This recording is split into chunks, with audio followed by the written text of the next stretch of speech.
the city where dreams come alive, Las Vegas lights shining so bright. We're getting high on technology, no surprise. 3D HP, we're taking flight.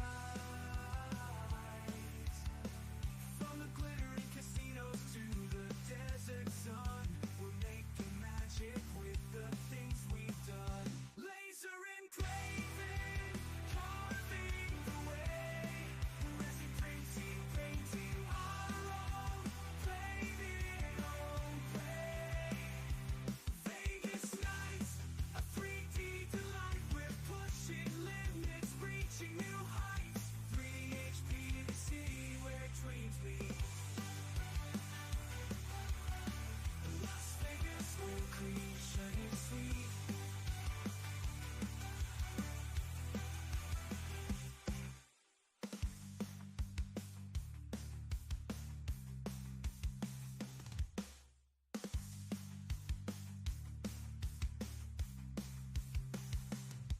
From the glittering casinos to the desert sun, we're making magic with the things we've done. Laser engraving, resin gray. Laser engraving, carving the way.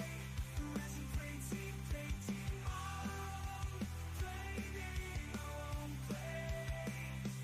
Vegas nights, a 3D delight. We're pushing limits, reaching new heights. 3 HP in the city where dreams meet.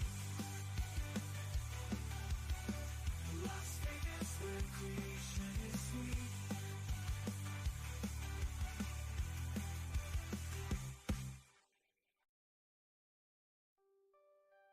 In the city where dreams come alive, Las Vegas lights shining so bright. We're getting high on technology, no surprise. 3D HP, we're taking flight. From the glittering casinos to the desert sun, we're making magic with the things we've done. Laser engraving, carving the way. Resin printing, painting our own, painting our own way. Vegas nights, a 3D delight. We're pushing limits, reaching new heights. 3 HP in the city where dreams meet. Las Vegas, where creation is sweet.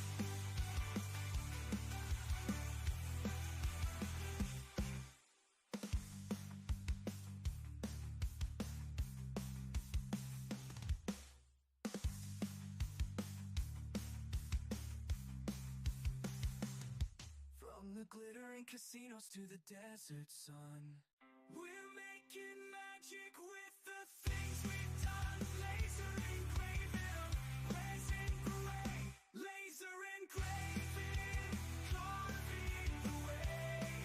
Resin printing, painting our own, painting our own way. Vegas nights, a 3D delight. We're pushing limits, reaching new heights. 3 HP in the city where dreams meet. Las Vegas, where creation is sweet.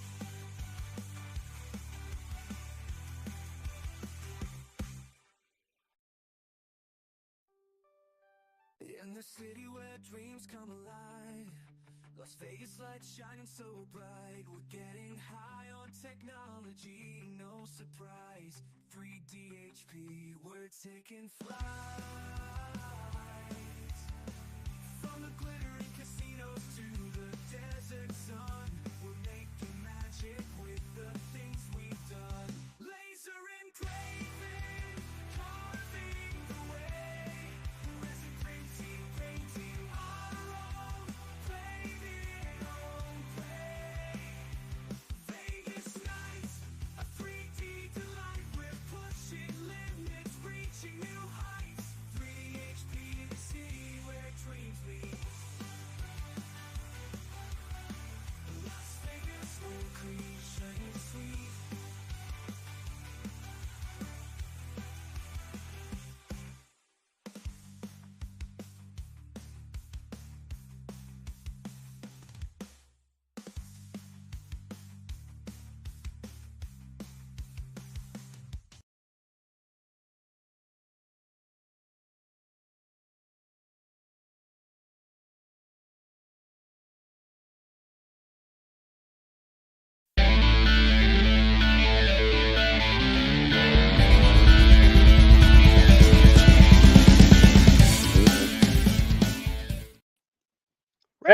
what's going on, everybody? I'm like a minute late. I had to run and take care of something that was really important.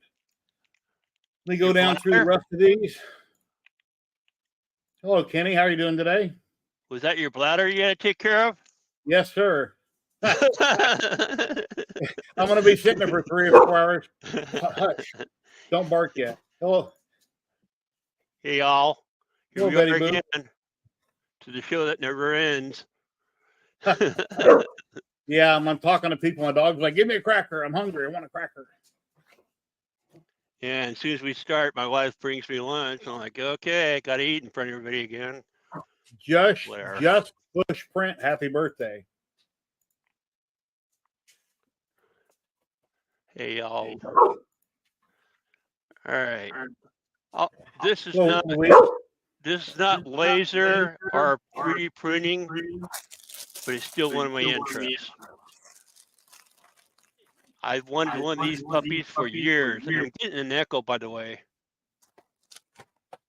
Oh, I don't know. It might be me. Let me change cameras here. Move you around, make you bigger. Well, there you go. Enough. I'm over 300 pounds, so I'm big enough. So, anyways, I'm sure people have seen these on Amazon. They come in different colors. Basically, they're steel models, screws and nuts and bolts. I can't do metal earth. Those little ones are almost like foil, almost not quite, but like tin. I've tried to do a few metal earth, and I cannot do those because I don't have that skill set. But these, I got fat fingers, and these are small screws and nuts. But over time, I was able to do it, and it Nice. articulates. It does all kinds of crazy shit. Mhm. It's pretty cool. And these go for about, the black and gold one goes for about $60 for that Cool. model. And again, you can get them on Amazon. Something to put on your shelf to be a dust collector since you live in Nevada. Yeah. I've been posting daily on TikTok quick 60-second videos, and every time I grab a model off the shelf, I'm trying to blow it off, or I take it out in the garage using my air compressor so I can take pictures of it so it gets dusty. Yeah, I remember when I went over there, I gave you one of these. But to come on my pad, same thing. Yeah. She was dusting yesterday, and I bet 2-1, you come in our house, again, dusting yesterday. By Monday, it'll probably be dusty again. Open up the front door, get your air compressor, blow everything towards the front door. Just about. Yeah, well, I've got probably about 100 feet worth of hose now between my two compressors, because I got hose for this one, so I can, because I was going to use it to do the patio, because the patio is that way for me, to my house, so that way I can blow off my patio with this one. Sebastian, Matt made a post, I think this morning or yesterday. He's got high blood pressure and some other issues he's dealing with, medication and stuff. So he'll be back one of these days when he gets feeling better. PC Van Let, hello. How you doing? Yeah. I done some texture work in the living room yesterday, and I got up on one step of my ladder. For some reason, my left knee popped really loud, and the back side of it where the tendons are, I hurt something. So I've been taking medicine, putting medicine on it, and taking painkillers. But yeah, I can't walk real well. My leg is hurting real bad. It's not swollen, but I pulled the tendon or something. My age, I guess. I don't know. I've been up and down ladders my whole life. It's like my thing, but now I got hurt. Anyways, and last week I showed that I had started on Clint. All the resin printing part was done. The base obviously is done. I haven't actually glued this in place yet, but it's still done. Clint himself, I don't want to show yet because he's only about half done as far as painting. Clint Eastwood from The Good, the Bad, and Ugly, and the model is from Sanix 3D. It says Good, Bad, and Ugly. I did kind of a glossy brown, dark brown with old gold for the lettering. Good, Bad, and Ugly. There is smaller words where it says and, And then, of course, the last one, after bat. And those were a little tricky to paint because, I mean, it's raised, but really not as good as the bigger letters. And the unknown was pretty easy to do. I did that with the paint pen, touch that up. So, and again, Clint's about halfway done. I see you. I should be able to show him next All right. week. Ladies and gentlemen, we got Zach popping in. What's going on, my friend? How are you today? I'm doing pretty swell. How about yourself? Awesome, awesome. Yeah, just had to stuff my face with some food real quick before I hopped online. Hello, Lee Marie. How you guys doing? Know you're streaming earlier. Happy birthday.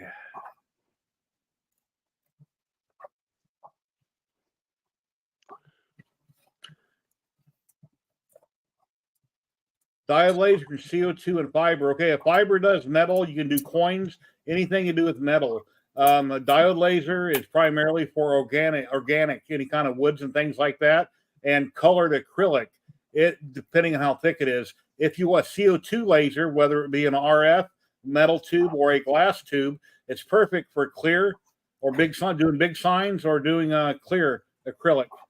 Diode laser will not cut clear acrylic, and a fiber laser will not cut clear acrylic. They each have their different purpose, if that helps at all. Pretty much. And you know something really stupid? Haltien, the company that I deal with on my fiber laser and my RF laser, I do videos, as you know, if you watch me on YouTube. Somebody commented in one of my videos, hey, you spelled Haltien wrong. I'm thinking, oh no. So I went and checked. Instead of going Haotian, I go HOA. I don't know why I did that, but I had to edit most of my videos. But on screen, it's built into the video. I can't change that. So in quite a few places, for some reason, my brain said HOA instead of HAO, and I got it wrong. But whoever that was, I appreciate it, and I thanked them. And we got Dan popping in. DB, no, he ain't DB3D. And I would never live in an HOA. Dan, what's going on, man? Hey, Dan. What's up, guys? Dan and Zach and Jerry and Kenny and I took a hydrocodone right before the stream, so I'm amped up a little bit, and I'm all happy. So I was talking to Kenny before the stream for quite some time, and I was about to fall asleep, and my leg is hurting, so I figured, let me go hit the little boy's room, take a hydrocodone. I'll be amped up and good to go for a couple hours. Nice. Oh, let me get back to chat real quick. Show it on screen here. The main reason I show chat on screen is that people watching on Twitch can't see YouTube chat and vice versa. So if it don't pop up on the screen, the other side can't see what's going on. What's going on, Lee Marie 3D, and happy birthday, Kilo. HOA, yeah.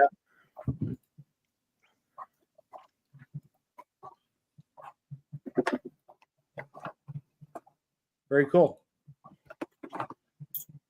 Yeah, I was doing a texture job in the living room where I had a problem. I had to replace some drywall. Like a dummy, I went and spent $25 and I bought a can. 1 second, back room, I see you. I bought a can of spray texture. I thought it would work good. No, it's crap. Sunk at the house, threw it away, went to Harbor Freight, spent $29, and I bought a hopper. I mixed up taping mud. I done it properly, and I textured it yesterday. And then I went out in the garage and grabbed some paint this morning to paint it, and my paint's dried up. But there's still dried paint in. I'll try to do a color match down at Lowe's so I can get it all painted, get that done. Ladies and gentlemen, we got Zachary 3D Prints popping in. What's going on, Zach? Hey, what's up, everybody? Hello. Great people here. It's dueling Zachs today. So, What? Zach Nice. here also. Two Zachs. Yeah. Dan is surrounded by Zachs. There's one company I wish would come here. Is I just seen it, Mega Center. Since we lost our Fry's Right. Electronics. Woo. God, I wish Yeah, you'd come here. I'd only been to Prize once, but Micro Center I see online, they got great deals all the time. I would love to go check one out, but I don't want to take a field trip to another state to do it. Where's the Right. closest one at? California, Kenny? Yeah. It's in Tustin, which is Orange County. Everything's in Vegas. They should have one here. I don't know why they don't. I mean, and they got the building for it.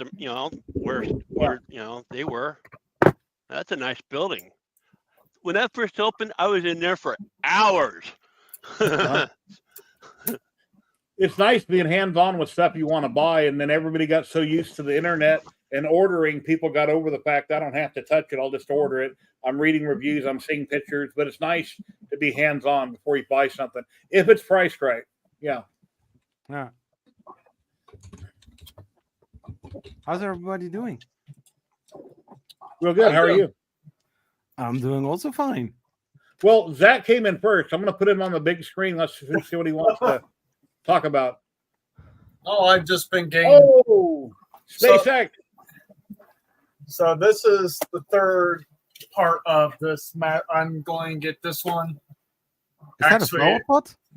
What No, is that? it is a part of a blimp. Let me go grab the other one. A rocket the engine. plant. Oh, Yeah, A rocket engine? Right. it's part of his great. Yeah, okay. It's not what we think it is. It's not what I think it is. Yeah, it's also what what I did you said get? to my wife. Yeah. Not what I think you. As I see stars now. This is, jeez. Hmm. 103 today. Getting cooler. It looks like it's part of a ship that he's working on for one of his for his massive project. And he lifts it up as if it is very light. It looks very heavy, but I thought it was light. I thought it was a tail cone on a Raptor engine when I first seen it. Yeah, but a little bit messed up the version, I guess. Then Yeah. Okay, let me get this. don't drop it, huh? Don't drop it. Yes, Oh wow. Oh, Nice. awesome. Actually, let me get some photos on my laptop. I'll show you what this looks like assembled on the, what should I call it, on the actual ship Zach. itself. Zach, do you Awesome. have more light so that we can see more details? Not at the moment. I mean, it doesn't help that this is like a Wow. ultra silk fillet. Like, it's not. That is beautiful. Which printer did you print it on? So I printed on those Neptune 3 Pros up there. How large? Hmm? The size Oh, for each so- one? So each one is. Let me see if I can. Almost like a wee Oh. wobble, but they don't fall down. Oh, so in pieces you printed it. Oh yeah, no, there's my Ender 5 Plus. The print I was wanting to use actually is down. So excuse me, that I was hoping to get used from, but it's like, oh no, I'm going to decide not to work at all and have no reading of my my card. It looks nice. Very, very pretty. Yeah, let me see if I can get photos pulled up on my laptop. This may take All a right. minute. Sure. What's new, Dan? What's going on with you? Just been working like crazy for the last couple of weeks with the start of school and hoping Tuesday to fire up the streams again. So if all goes well, Tuesday we'll start working on something. Probably going to be a more or less a laid back. I'm just going to give away a couple rolls of filament and just hang out and chat with everybody for that stream, and then see what Thursday will bring. Yeah, Ramblin' 79. Hello. How are you doing today? yeah. Like I said, just working a lot. I'm still recovering. Well, like I always tell everybody, enjoy your working, because being retired, the weeks fly by. It seemed like I just streamed 2 days ago. That's how fast my week has went. It's just Zoom. Then I'm trying to find a way to clean up my hobby room. I need to do a video for Polymaker, and my table has so much stuff on it. I'm trying to figure out where to put stuff. And I don't want to pile it on the floor and I'll trip over it. It's just, I got so much stuff in this room. It's crazy. What have you been up to, Zach? What's new with you? Me, Zach, or me, Zach? Well, yesterday in the live stream, I printed this amazing randomizing calibration cube with everything you need in there, with the spikes, with embossed letters sitting on top. I think it was here. Yeah, here are the letters on top of it, and here is imprint or embossed. I don't know how it's called. That's just print, right? Okay. I'm trying to read. Yes, a single print on the Bambu Labs P1S. Just beautiful, very nice. Hole in the middle. It's from Randomizy. We were talking about it yesterday. During my live stream, I want to highlight one or two incredible designers and make some advertisements for them as well, where to find them, Sure. especially as that. But this came out very nice. I also showed this, the spinner, and somebody talked me about those 75-degree angle overhang torture tests. I started also one. Nice hat you got on there. Sorry? Nice hat. Oh, thank you. So Uh-oh. I never encountered a mess like this before. Never? Right. Yeah. Okay. We don't believe you, but okay. No, but like this mess, I mean, I was like very confident. I was like, yeah, well, we'll be fine, you know. But something like this, oh my gosh. Yep, that's what you call spaghetti. Or Where's the rat's nest. meatballs, man? But so far, I don't know where it filled. Maybe I should put a brim on here, because eventually it got loose and then suddenly, whoop. So somebody wants to buy this on eBay or so? Random art? Nice. Yeah, You that's know happened to what? me two or three Put on times. eBay, and I bet they would. Oh yeah. I if see you him buy make- stupid shit, man. Oh, I believe you, Kenny. So yeah, big fail. Well, nothing too crazy. Further, yeah. Looking Zany on other Maker projects. Zach, if you want to show something, I'll pull it up for you. Yeah, I'm getting the video up, and then I'll also get the. Okay, there we go. Ready? Yeah, I believe so. All right. Here we go. Is it pulled up? I think so. Yes, maybe. Yep. Yeah. There we go. Come on.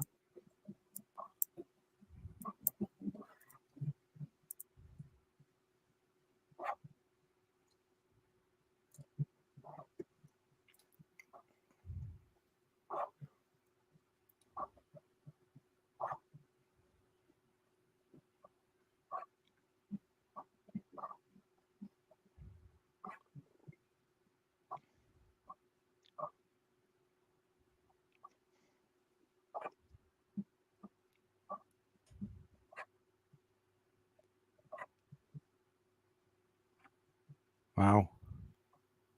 That's cool. Oh my gosh.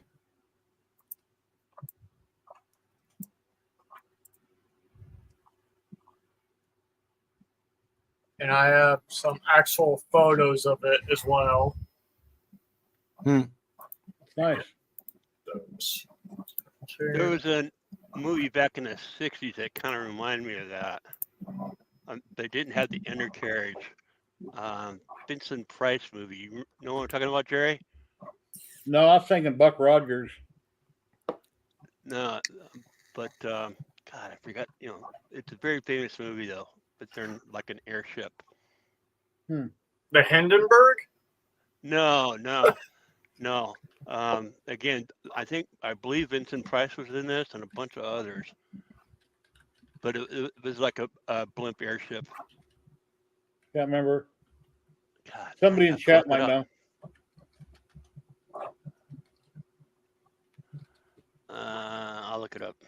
So Yeah, I can see what. Yeah, I got the. I believe I got. Yep, there it is. Okay, I found the photos of it. So yeah, no, these are those are actually together. I can't believe within 2 months I was able to print two full ships. And then there's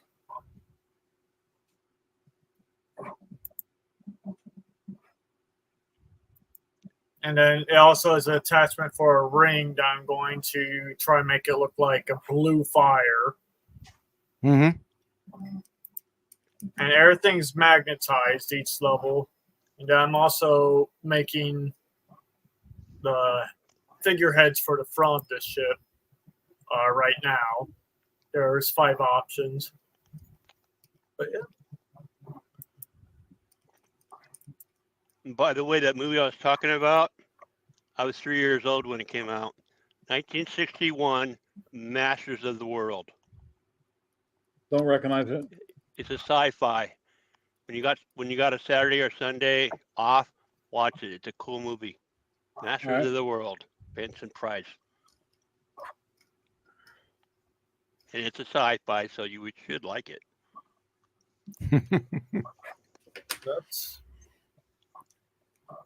That's my progress on the ship so far. It's cool. Looks nice.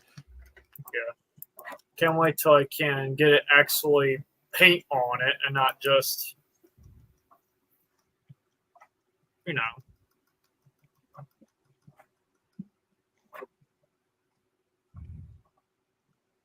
So we'll go back. Have you had any problems at the show with kids grabbing things and knocking things over, or adults, or? The year before, my second year at Murph, we had someone knock over one of my dragons, and part of the ship, I caught the ship, but I didn't catch the dragon. It hit the ground, it just shattered. Wow. And then I learned from that, and now I printed out these lovely signs. Take a Nerf gun with you next time and blast whoever did it. I thought about it. I honestly thought about going to set up like a proximity system with the like Nerf guns on servos, that if people cross the line, it just starts pegging them. Yeah. I think it'd be more my theme with my, like, how I'm a fantasy kind of theme. Just to, you know, have it be like a wizard that shoots fireball. But it's one of those, you know, those wands that would use flash paper. Yeah. I think that would be like, have a little wizard that would track people if they go through it. Just points out, fireball. I have a Nerf gun here my son threw away. It belonged to my grandson. He shot his sister and I with it. So my son threw it in the garbage. I went over there and was like, dude, give it to your dad. So I have it somewhere. It's got quite a sting. It's a little pistol Nerf blaster. By the way, speaking of Nerf, who has been in a major battle with Nerf? I have. Like in an office or whatever, office setting? I played Juggernaut. Had the minigun. I mean, I didn't own one. Somebody gave me, loaned me one for the event. But when I worked at Clearwire, the first 4G in the nation, Clearwire, which was part of Sprint back in the day, we had, I forget what the other department was, but it was like tech support against like cells or something like that. But yeah, we had a major battle, and they sponsored it too, and it was cool. And then there's even a YouTube video where there's nothing, I'm sure everybody's seen that because that's got millions of views. Yeah, back in the 20s, they had a paintball place up in the mountains, and I was up there one time playing paintball against another team in a wooded area. And the news, the paper, local paper here in Vegas came out and filmed it years ago, and I had got my picture in a paper and a little article right up on it. That was a lot of fun.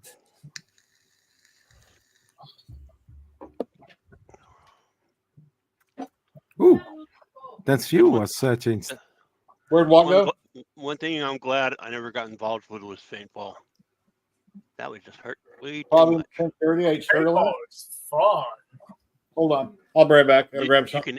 You can have it, all the welts and shit. That's the fun part. Lasting memories.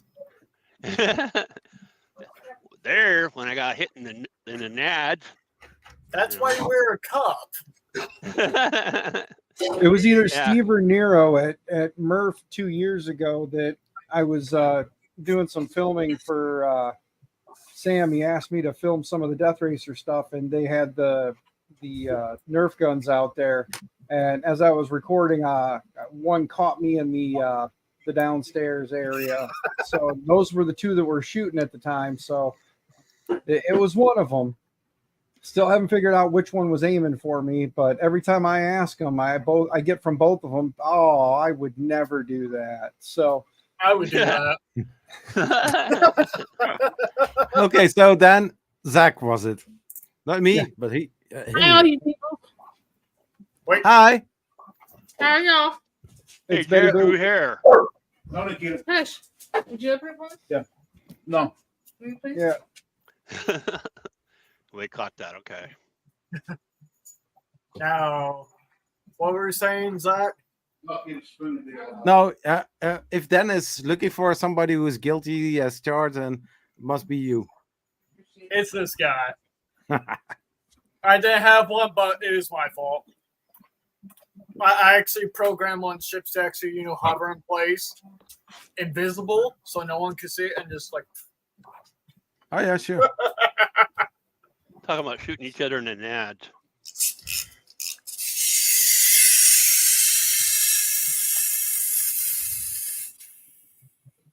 The poop emoji, unicorn. I don't know where it came from. I found it in the drawer.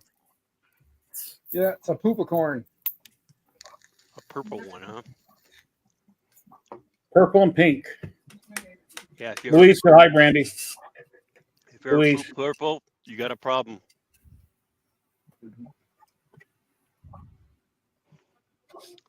So This is the first time I've sat down out here in the last 3 weeks that I've actually been able to be out here. So first thing I had to do was a bunch of Windows updates and OBS updates and graphics driver updates on this poor computer, and got all that done. I watched some of Lee Marie's stream earlier with Jaron Keela, and then I found a YouTube video of this couple that bought an old school in Indiana, which is in Lee Marie territory.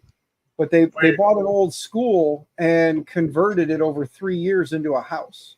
And that got my brain going, like, there's plenty of space in old schools. I could have a really nice studio in there and have a nice place for my printers, and the power would be rated for a bit more use than what my home is.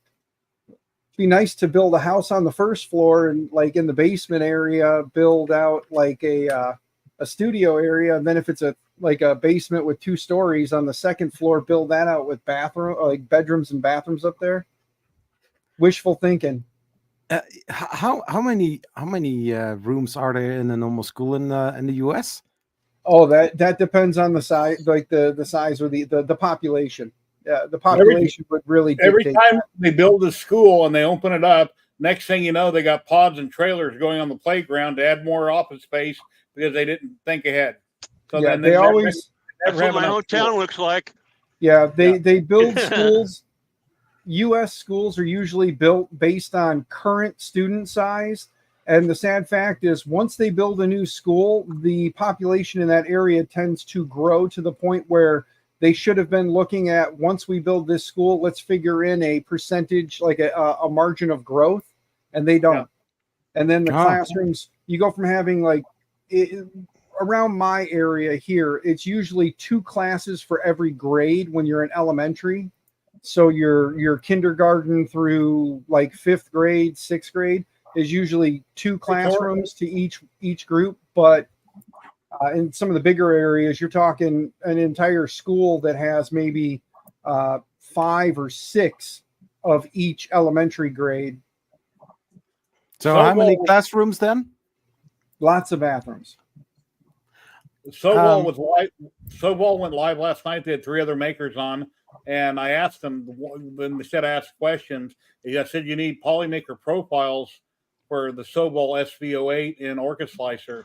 And they said they're working on it. And then some other people in chat that were on the live stream said there are different people working on it. So I assume that I go to the Facebook group and maybe there'll be more profiles pop up randomly. If it's anything like the community is with Orca Slicer, it'll be somebody will design a bunch of profiles and then just submit them, and then Orca Slicer will just pull those in on an update. So when you do an update at some point, there'll probably be profiles in there for the Polymaker stuff on that printer.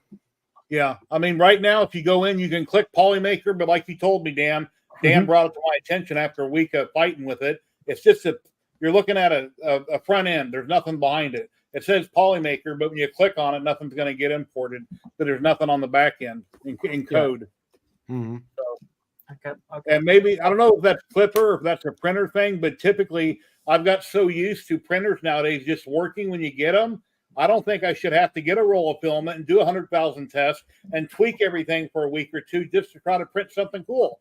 In my opinion, it should load filament and pick the type and it should print. I got so used to Bamboo and printers like that just work. You pick the profile and it just works.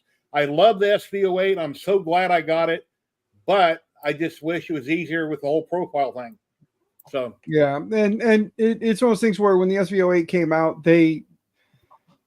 if you use their slicer, you should have all that stuff. But because you're using straight Orca Slicer and you're pulling in the pre-built profile for it there, somebody hasn't taken the time to go through and build all those different filament profiles for that printer. So you have to wait for the community to do it for you. Or that is the thing that I always say in the videos. Why are companies like Reality, Zolvo, and others putting so much time and effort in rebranding a already existing slicer, instead putting time and energy to make decent profiles for the existing slicers? I was going to say, if I remember right, and somebody can correct me if I'm wrong, because I'm a little out of touch. I've spent the last month and a half, 2 months just focused on work and not really paying attention here. But if I'm right, there is a Solval Slicer, right? Yeah. And in Solval Slicer, it's based on Orca Slicer, correct? So if that's the case, you could, in theory, Jerry, load Orca Slicer or load the Solval Slicer and then export the filament profiles that they've got in there. So if they have a Polymaker profile built into it, which I don't know if they do, you could, in theory, go in and export those out and then import that into Orca Slicer directly. Because if I remember right, I think when Tor can correct me if I'm wrong, it was either him or maybe Tim, I believe, had went in and did that. It might have been Tim, went into Solval Slicer, pulled the profiles out and then imported them into either Orca Slicer or Bamboo Slicer or something. And then I believe the filament profiles came with it. I could be wrong, and somebody in the chat will definitely tell me I'm an idiot if I am wrong. The thumb drive that came with the printer had Orca right in there. And then in the paperwork, it said to go in and do this, and this to import the profiles. But when you update it to the newest Orca, which it might be 211, I haven't checked what I'm running right now, it has 4 basic profiles. But when I load other filament and pick one of their basic profiles, it prints like crap and it needs to be tweaked. So, okay, well, I've got 211 installed. Thank you for the follow. The Amish let Man me add 3D SVO8 and see what comes with it. Thank you. We currently have 28 people watching. We got 23 on YouTube and only 5 on Twitch at the moment. But that number will pick up. I streamed for 3 to 4 hours. Last week we went, I think, a little over 4 hours. So, and we got a kitty cam. Let's check out kitty cam. Kitty cam. Woo! Wow. Yeah, the cat eats more than you do, buddy. I mean, that's not wrong. They eat 3 meals a day. I eat 1. My brother out in front feeds stray cats that are outside. He buys them tuna, which can get kind of pricey, but that's what he feeds his cats. This is my smaller of my 2 cats. Mm-hmm. Anyway, speaking of the SVO8, what I'm amazed of, it has not been out that long, and just some of the modifications I've seen on YouTube astonish me. I've seen one, and in the comments it sounded like, oh, they want a rat rig because all their plastic instead of blue was, like a rat rig green. So meaning they tore that thing completely apart and made it to look like a rat rig almost. So I'm I trying still to haven't. figure out why. Last week I showed you they sent me a replacement nozzle that has a set screw so I can print PETG and it won't blow apart. I still haven't put it on the printer. I've been doing other things, working on this and working on that and doing other things. But at least Jamie, 3D Jam, Jamie mentioned that if you're going to post on TikTok, at least do it once a day. So I've been religiously posting a video a day on TikTok. I'm grabbing a different model and I'm, talking about it for 60 seconds. And I'm, I don't have many followers, but at least I have a lot of stuff I'm posting. And if TikTok never goes away in the US, and hopefully it won't because I'm involved with it now, I can eventually get almost everything I've ever done on a 60-second video. And Jerry, are you also Jerry, posting on YouTube Shorts? I have a few YouTube shorts, but I've been posting on TikTok a lot because I don't have a. I see them. TikTok. Okay, yeah, I've seen that. You've seen them. Thank you. I was going to say, Jerry, you're going to be the downfall of TikTok now. You joined, and now the US is going to be like, it's got to go. Jerry's coming. Let's go. Well, it's all the same. You got TikTok, you got Instagram. I don't know what they call them on their shorts, Reels. whatever. Shorts. Reels. And then you got Facebook. It's all the same thing. It's on different platforms. I wish. I don't know. I don't think it's possible because I'm on so many platforms. I wish every day when I go to post something, I could hit one button, it would shoot it out to all of them, and I wouldn't have to manually go refilm it and re-upload it in a different format or whatever. It just. I second that. Actually, they're not all the same per se and the reason why some people like myself are down on TikTok, and it's because when it first came out, it was, it's a Chinese-owned company, so, but now that they're mainstream. Everything you own is Chinese made. Yeah. I know that, but some of us are a little bit more cautious, Yeah, I got Chinese shit all over in this shit. I know that, okay? The little scorpion I held up, that's Chinese. So, the laptop I'm on, probably Chinese. Actually, my Alienware, because I just got it finally back, and it works beautifully, by the way. So the audio video port is fixed. Yeah, it's right inside China. There's nothing wrong but with any product from any company. It might be a particular company or a particular product, but it doesn't, I don't care where anything comes from as long as it works. Well, but when you're involving networks, that's when you start to get a little nervous because you don't know what is in their code. Hello, Scott. How you doing today?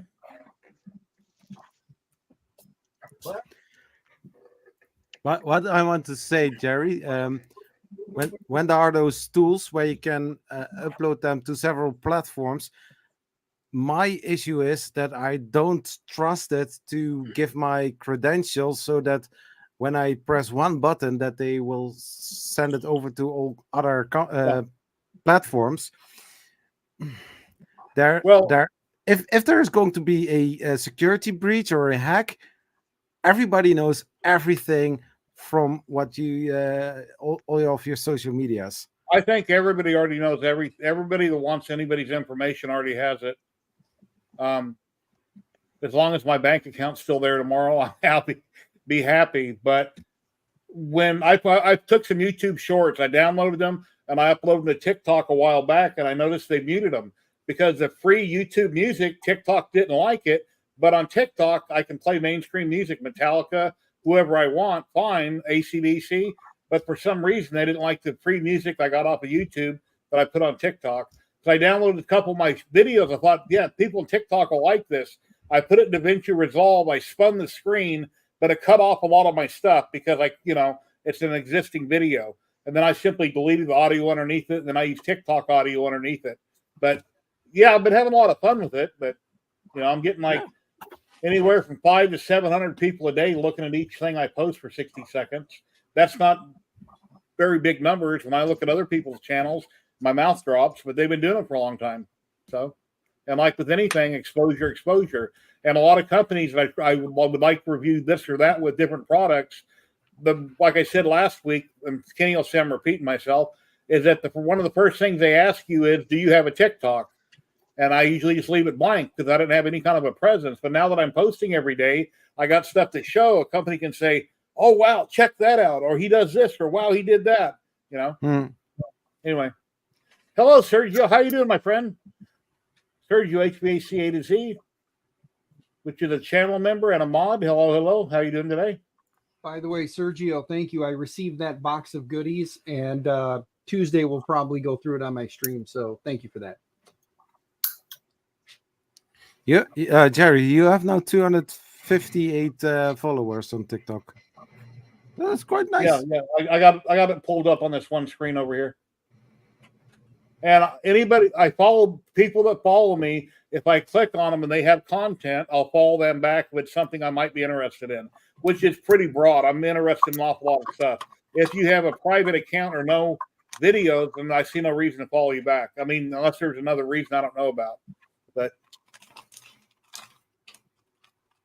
By the way, back on the SVO8 with their shipping, yes. I've been looking at for a week now a tracking number out of Compton, California, that looks like they're waiting for the shipment from China, because it still says waiting on shipper, but yet that warehouse is in Compton. Did you get anything like that from Sovo, or it was a warehouse in Compton? If you can remember to ask me after that, well, I can look it up. I'll look it up here. Let me find it. Because I know some of them rent space in these warehouses. Because like Bamboo ships out of Southern California. Well, they had that thing on their group. They said if you're having trouble with Pet G and you guys would like a better nozzle, email us and we'll send it. Well, they did. They sent me one nozzle, and I thought, wow, you should have sent me 3. Maybe that's just me being stingy or wanting more for nothing, but I figured they would have sent me 3 nozzles. Yeah, I think I totally agree with you on that. I mean, 3 nozzles, they are not that big. By spending a lot of money on shipping, but just send 3 in the same package. Have some spare. That's another thing. People are putting on the SVO8. They're putting the Ruby on it. But I guess they're getting excellent prints once they do that. I've heard the nozzle on the Ruby's breaking. I've heard there's not a big difference. I've heard people that love them, so I would never buy one. They're too damn expensive. I don't know that they're all that. Oh, the Aslan Ruby nozzle? Yeah. I have it on my Prusos. I can't find it right now, Kenny. I'll have to look for it. Don't worry about it. I've always liked cheap brass nozzles because if they get screwed up or they keep clogging or have an issue, take it out, throw it in the trash, pop another one in. But now they got more sophisticated like a Bamboo, so I need to heat them up and clean them out best that I can and keep using them because they cost more money. But when it came to the old style, the brass ones, they're a dime a dozen, throw them away, get more, put another one in. And then I know that Tor put a Bamboo style hot end on his SVO8 with a mod from,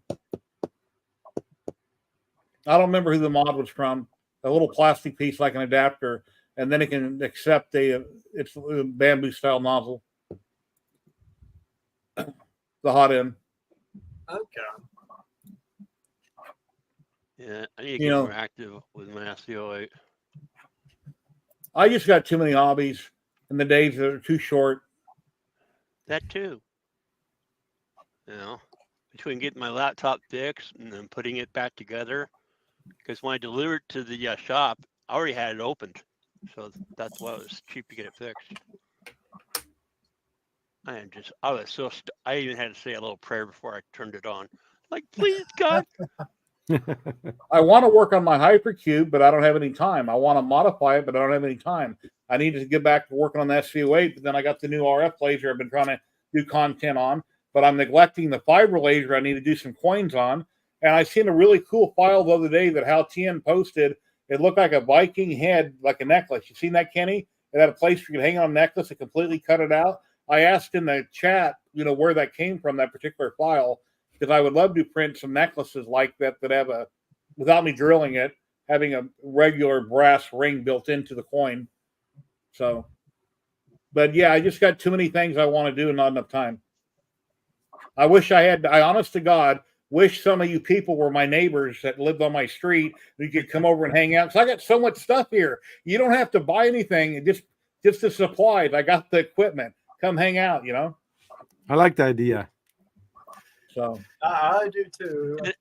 Navarre, yeah, Sounds Navarre. like, sounds like the Zacks are moving to Vegas. And here's the crazy thing. I forgot No his problem, name. Dan. And I don't think he's been on here in a while. But that guy that was going to that makerspace. Remember who I'm talking? You know, he was always. No, I got half that shit. You know, like he went to go, you know, get on a CO2, a big CO2. Oh, I got Zach. one in the garage. Oh, Zach, the guy with the beard. Yeah. You know, He pops in Yeah, here a he's- lot. you know, that's the route I was gonna go until I started buying this shit. You know, go to a makerspace.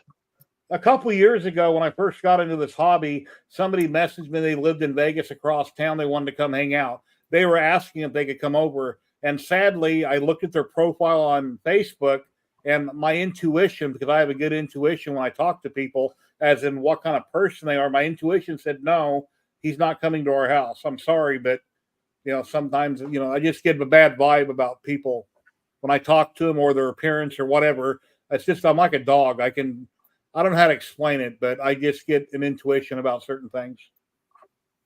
And when I sell stuff, my wife's like, well, don't let them come in the house, sell it out in the garage or out front. It depends on the person. I've had a lot of people that I've sold printers or lasers to. It's like, hey, come on in and see my hobby room. And I come in, they're like, oh my God. But I can size people up before I do that. And the last guy that I sold something to, I forget what I sold a few weeks ago. He was armed when he came up, but he looked like a good person, and I wasn't worried about it. And, you know, no big deal. I didn't let him in the house, but I sold him whatever I did out front. Yeah. And he was happy with it and left. So, and I've had times where I've had my computer in the garage. I'll have StreamYard running. It's taping. So if anybody comes over to buy something from me, they're being taped. Or I might have something else in the garage in case something goes sideways. But yeah, I've never had trouble, but I'm prepared if it ever happens. And my son's like, well, Dad, you should meet people in a parking lot somewhere. No, that's where something might go wrong. And to meet somebody in the middle of a parking lot at Walmart or Albertsons or something, I'd rather be on my home turf, because then the people coming over are less likely to ever think about doing something because they don't know what you have at your house or what is there. You're not on neutral ground. So, yeah, Red Light, he's in chat right now. He flew out to Vegas with his wife. I went downtown, picked him up. They came up, and I showed him everything. I looked around. I put my arm around him, got a picture with him and his wife. And I don't know if I took one with his wife, but I took one with Red Light, and they were here. And then he wound up buying my Prusa Mini here about, I don't know, a few months ago. And then the money from the Prusa Mini went towards my SV08, and the remainder of the money was donated by the community so I could buy the printer. So Amazing. Red Light's a good dude. I wish I'd have Yeah. got this probably talk to him more at Murph this real year. nice guy. I got to wave at him, and then I think that was about the extent of it because everybody's getting pulled everywhere at those events. Yeah, I just wonder if I'll ever get a chance to go to one. Because the last time that was close enough was Colorado. I think Kenny's that's the been- closest one. You've been here, what, once or twice, right? Once for sure. I think twice. Huh? Who? At my house. Kenny, you've been here once, right? Yeah. Or twice? Once. Yeah, okay. Yeah, Kenny's came up once. Yeah, to get the GK2. And then I have another maker friend. His name is slipping my mind right now. He might be watching.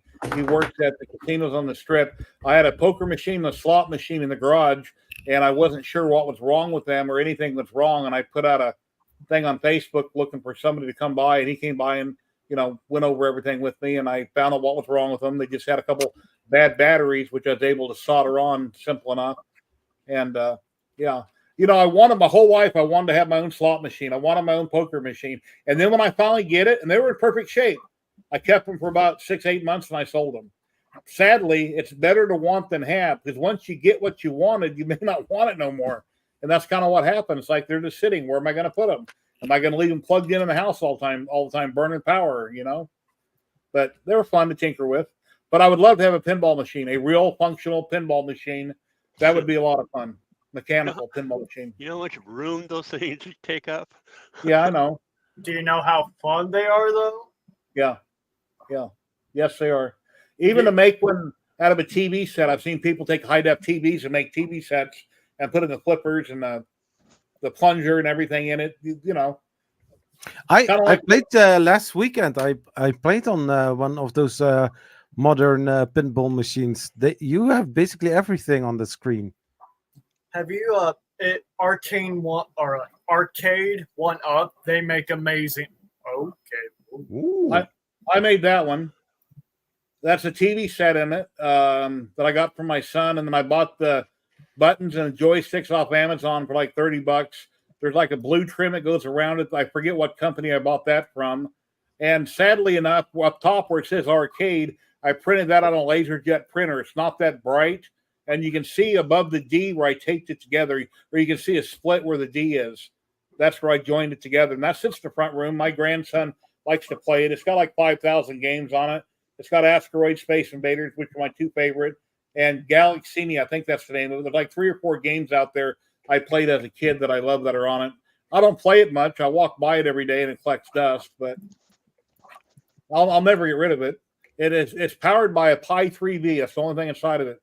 A Pi 3B. Looks nice. It's I don't know. I have fun building stuff. I'm a pinball wizard. So, hey, Dan, I'm actually going through and making a Pit Boy. Long fan. Hey, what? Nice. Pit Pit Boy. Boy. It's a Oh. Fallout. Yeah.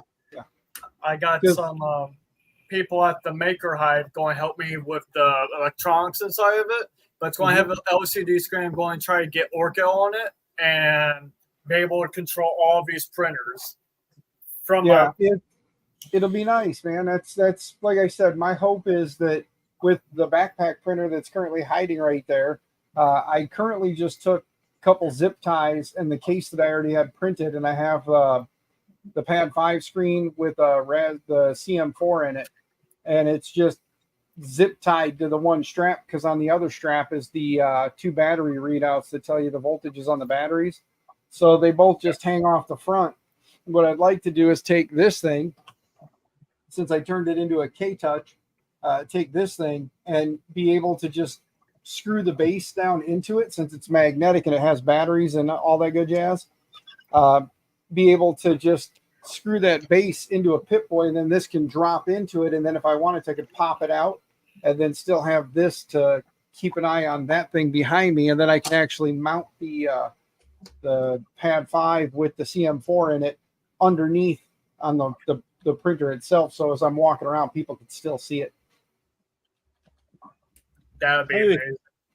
Let me share my screen here for a minute. I was going to do this earlier. This is Sanix 3D's website. I've been getting models from him as long as I've been in 3D printing. And Sanix 3D, he has a Patreon also. But we'll go through, and here's what Kenny's currently working on. Nice. It doesn't look exactly like Clint Eastwood, but it's a good statue. It's high detail. Beautiful. It's fan art, man. It doesn't have to be exact, It gets the basic idea across. Yeah. I printed out stuff from him forever, and here's all the pieces when you go to print everything. That's nice.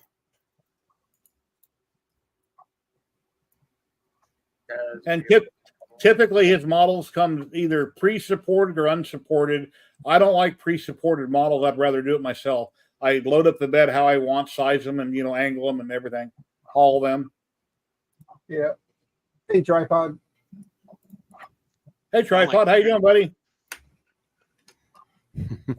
So, yeah, it's got a lot of Call of Duty on there too. I noticed. I printed this. You see my mouse, right? Yeah. I printed this T800 full size, and I sold it a long time ago to a friend of my son's he worked with. But he's got a lot of cool stuff. I mean, there's a million makers out there that got really cool stuff.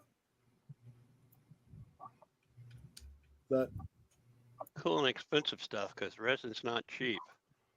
You know, years ago, buying an FPL from somebody might cost you $50, $100, whatever it may be, and now prices, most things are down more reasonable. They're down to like, you know, 10, 15 bucks.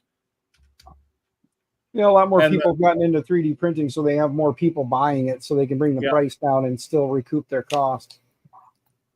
Yeah. And Sanix used to show, he changed it years ago, a few years back.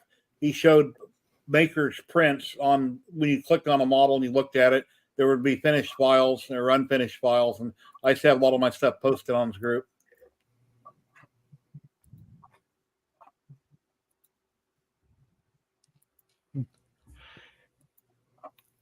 Okay, this Wow. one here is what I wanted to show you. This model, well, anyway, that's just, let me show you something. Is that the I one got you that just model. broke? Yeah. Is that the one? Yeah, that's the one you just broke. Well, That looks. I didn't exactly break it. There's a tapestry that hangs off of the front and back. When I picked it up to move it, it broke and I got to re-glue it, but it didn't affect it. Let me show you real quick. Put me over here. I posted this on my TikTok yesterday. I saw that. That's all done in resin. I hollowed what I could. Of course, anything small you never hollow. It's fairly heavy. And a guy on TikTok, some random person, when he seen it, he's like, "Hey, could you do that in red for me? And how much would you want for it?" I don't have the time. If I had the time, yeah, sure, I could make one and paint it and do it in red and sell it, but I don't have the time. But anyway, this one I plan on keeping. It's called War Machine, not War Hammer. And in my video, I say War Machine, but when I type the text in the video, I said War Hammer. So it's just like the videos I put out on the How TN. I misspelled How TN in multiple videos, and somebody in chat told me. I've done that to a lot of my friends. They'll post a video, and I'll privately contact them, and I'll say, "Hey, you misspelled such and such," and then I go and do it myself. So I try to help people out. But yeah, it's a beautiful piece. Looks like a mini made supersized.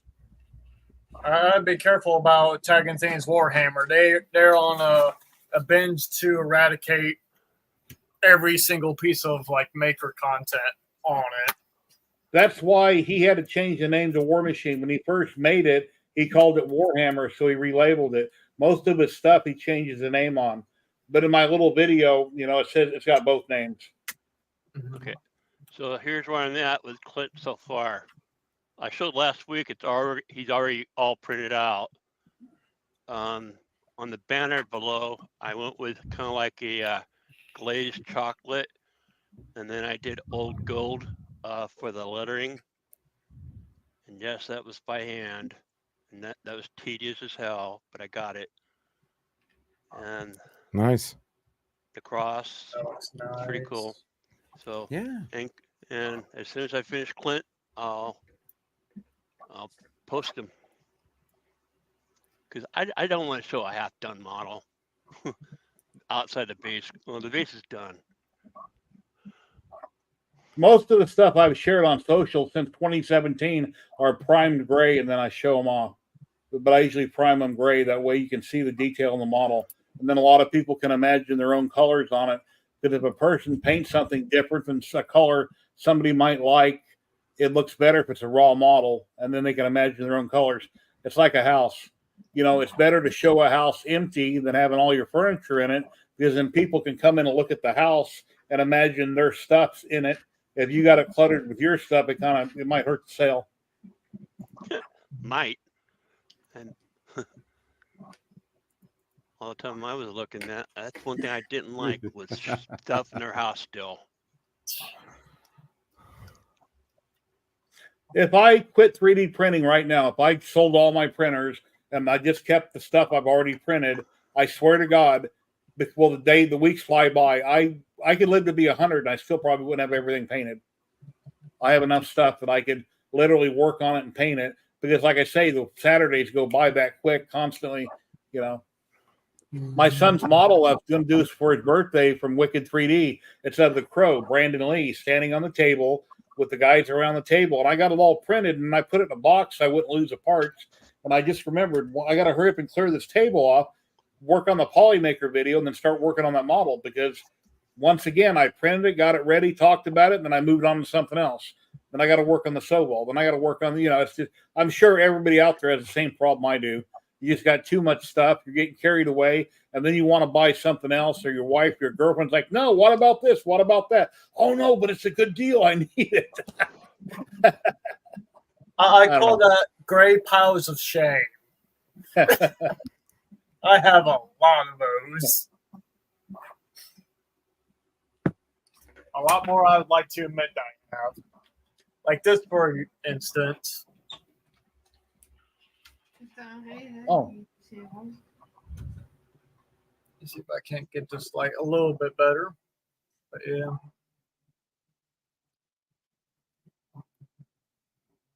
Well, my work in progress. Like a steam pump biking boat or something. Yeah. And then I have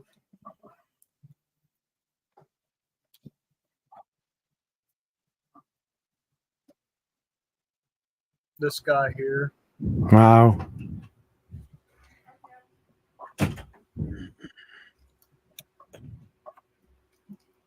Actually, I wonder if the lights on this setup would work. My desk has so many projects on top of it.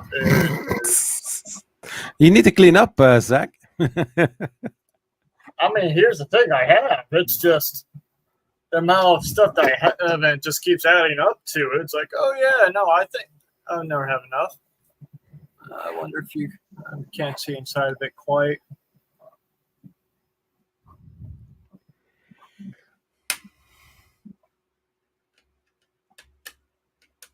So PV or PC van, is that how you pronounce it? So these models are actually from a company called Arcane Minis. They're an amazing group of people. Like, I'm one of their merchants. But yeah. Yeah, I think it's PC Van Lit, but I just say PC Van because I always butcher names. I can't pronounce things right. Same Yeah, here. PC from Van Vliet. Okay. Wow. Yeah, no, these are. That's what happened when we ain't got Beautiful. no teeth. We can't say shit. Oh, I have the same thing in English. Yeah, I don't have many teeth, but I can still talk. Okay. Well, I got 2 implants and that's it. I have a severe class 2. You got a what? Class 2 overbite. Oh. I work in dental field, so When I was younger, of course, I had all my teeth, and when I go to the dentist, like, well, we need to do a root canal. I'll do this. I'm like, no, pull the tooth. I don't want to mess with it. No, pull the tooth. And I said that most of my life, and I don't have many teeth. I can still eat anything I want other than nuts. I love pistachios, and I can't eat pistachios. My brother-in-law says, well, put them in a what do you call it? Coffee grinder. I haven't tried that, but then eat them with a spoon. I don't think it'd be the same as Yeah, the vibe is gone. Yeah, I know what you. oh nuts! I'm sorry. I know. I got some ghost pepper nuts in my kitchen, and I can't eat them because I can't chew them. And they're ghost pepper, and I love ghost pepper. When I done the new video on Sono, when I done the last one for another video for Haltien, I typed it as it's pronounced, Hoshin, but it's not Hoshin, it's Haltien. So then I phonetically typed it in the program, How, Tee space En, and then the program said it correctly when I broke it down how it sounded.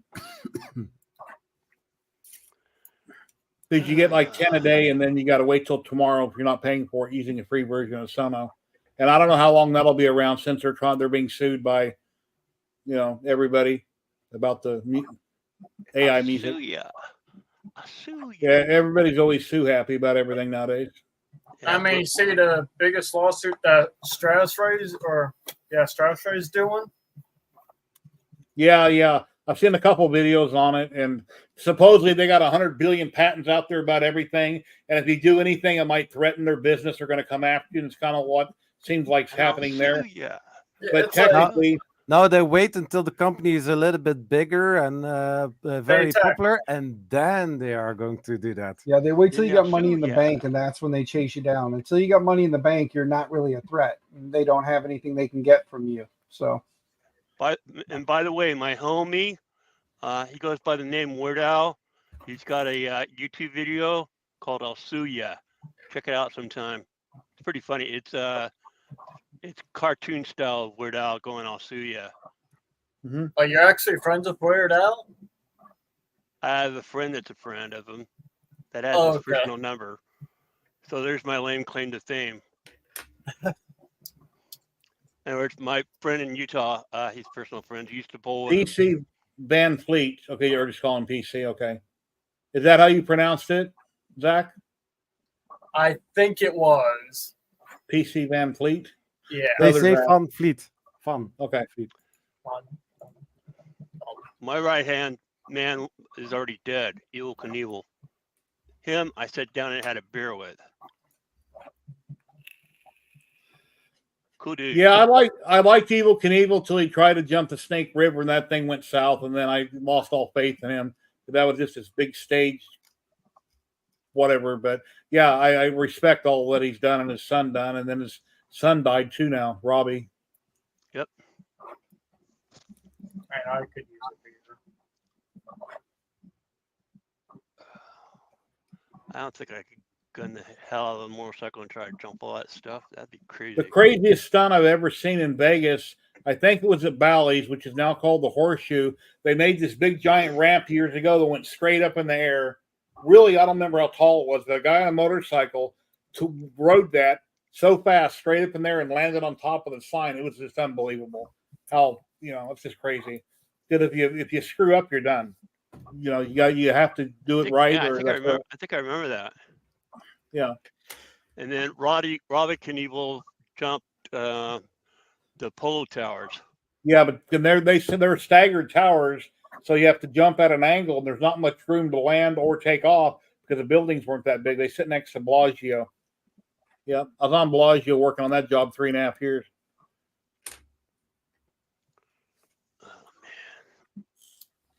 DLD 0550. Hello. How you doing today? Hello, Derek. What's going on, buddy? Yeah, I need to fix my Stream Deck. I need to delete everything, reinstall it, because if I turn it on right now and I can hit the Jerry button, it affects my audio and it sounds garbled. At least that's how I hear it. So, if any of my other maker friends like to drop in, here's the link. If I know who you are, you're welcome to come in on camera, or if somebody else here can vouch for you. Yeah, we drug test too. Well, crap. I drank a few beers this morning. Yeah, I took a hydrocodone right before the stream. My left leg, I messed it up somehow. And of course, Matthew Perry's in the news now. Weight and age, yeah, I've seen that. And all these stars dying with hardcore stuff.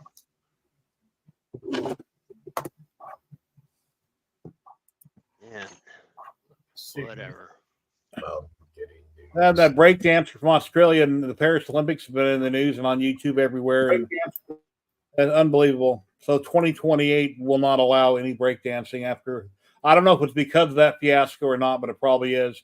But because of her stupidity and how she breakdanced in the Olympics, she's very popular now. She's going to probably have her own show she'll be starting, and everybody's looking at her like a hot potato. Because if you do anything that draws a lot of attention, everybody wants a piece of you. So yeah, they had a break dance for the Olympics. Yes. Yeah. And they had this lady from Australia get out there and act like a complete ass and embarrass everybody.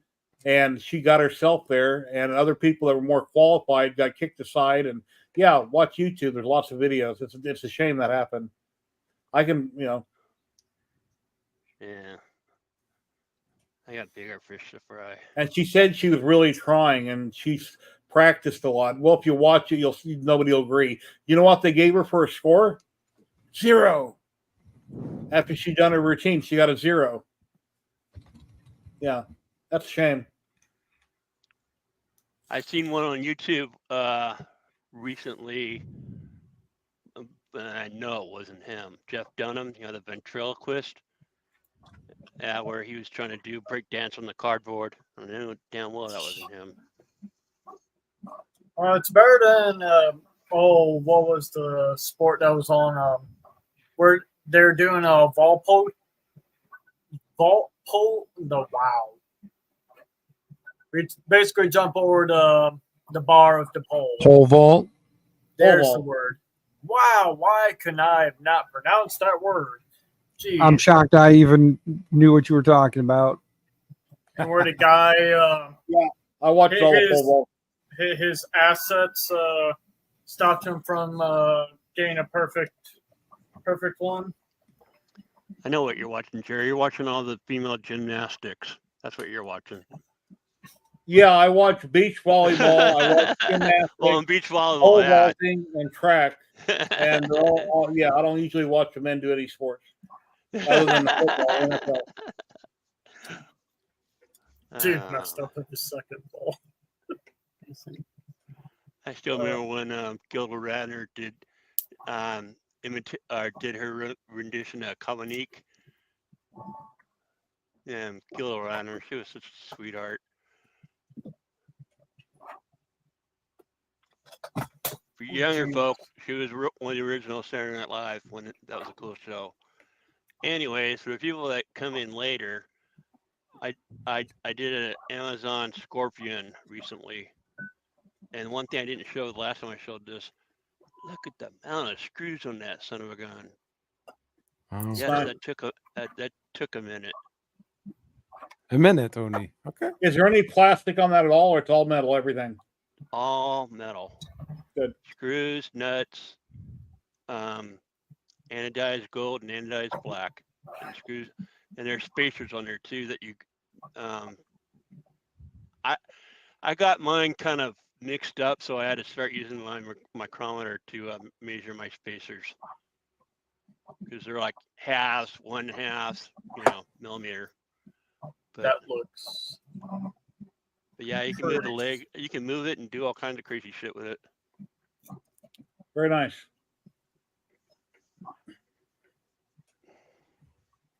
Anything you guys want to plug or show, you're welcome to do so. Anybody in chat want to pop in or got any questions, please ask so we don't all sit here and hear crickets. Last weekend, last time you had crickets as backgrounds, right? Yeah. Who was that? That was Josh. That was Josh, and he made a comment when I sent him the link that he fixed his cricket problem. LOL. Do you find that cricket? Yeah, he thinks he did. I mean, I might have feedback once in a while, but I don't know why. Kenny said before the stream he thought he heard feedback or an echo. Yeah, gone away. If I turn on, like I said, my stream deck is turned on, but if I activate it, the minute I hit a button, then everybody talking, their voices go garbled. I can understand you, but it's garbled. And I don't know why my stream deck would be causing that. I don't have any bare wires. Don't have anything wrapped around a power wire that would cause feedback. I don't know why it's happening. Okay, here's a blast from the past. Go into your device manager and look at your IRQ and make sure you have plenty of IRQs. God, I think we won't have to deal with that anymore. That's nice. Think about when you had resources. Anybody know what I'm talking about with IRQs? With devices? I'm not. Our port numbers. Oh man, I got a screw that came off. Damn it. I'm in my device manager right now. I don't have any red check marks or something's wrong.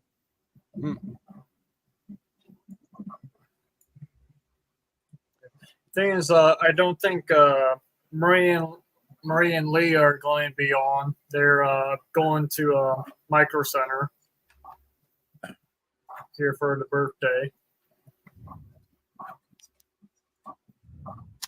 Also, can you guys hear my ventilation system going right now? No. Okay, good. Because that is extremely loud on my end. I don't hear you. I hear the ventilator. the fans. Yeah, no, because I just want to make sure that you guys aren't having to endure that noise, No. because that is. I mean, I have to have it on because I'm messing with this stuff. Hey, if anyone from 3D Gloop is seeing this, I would like a sponsorship. Absolutely. 3D Gloop, all your printing assembly needs. On a bottle. Magic in a bottle. Cancer in a bottle, but it's good cancer. Not really. Yeah, at least it's glooping the parts together. Hey, this guy Hey. knows what he's doing. I've got the PETG version.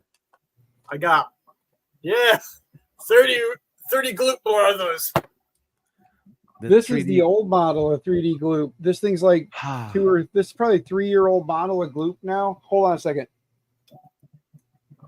Yep, I can still hear it. And mine always dries out. If I use my Gloop and I don't use it for a while, it dries out. And I used to have a metal cap. I do have a plastic cap now, but if I let it set for a long time, the air in it dries the damn thing out.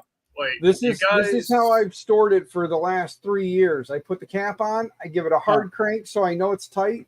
I wrap it back up in the little protective thing that came with it when they shipped it, and I put it right back in the bag that they shipped it in. And then I will suck the air, or not suck the air out, but I'll squeeze all the air out of the bag as much as I can anyway.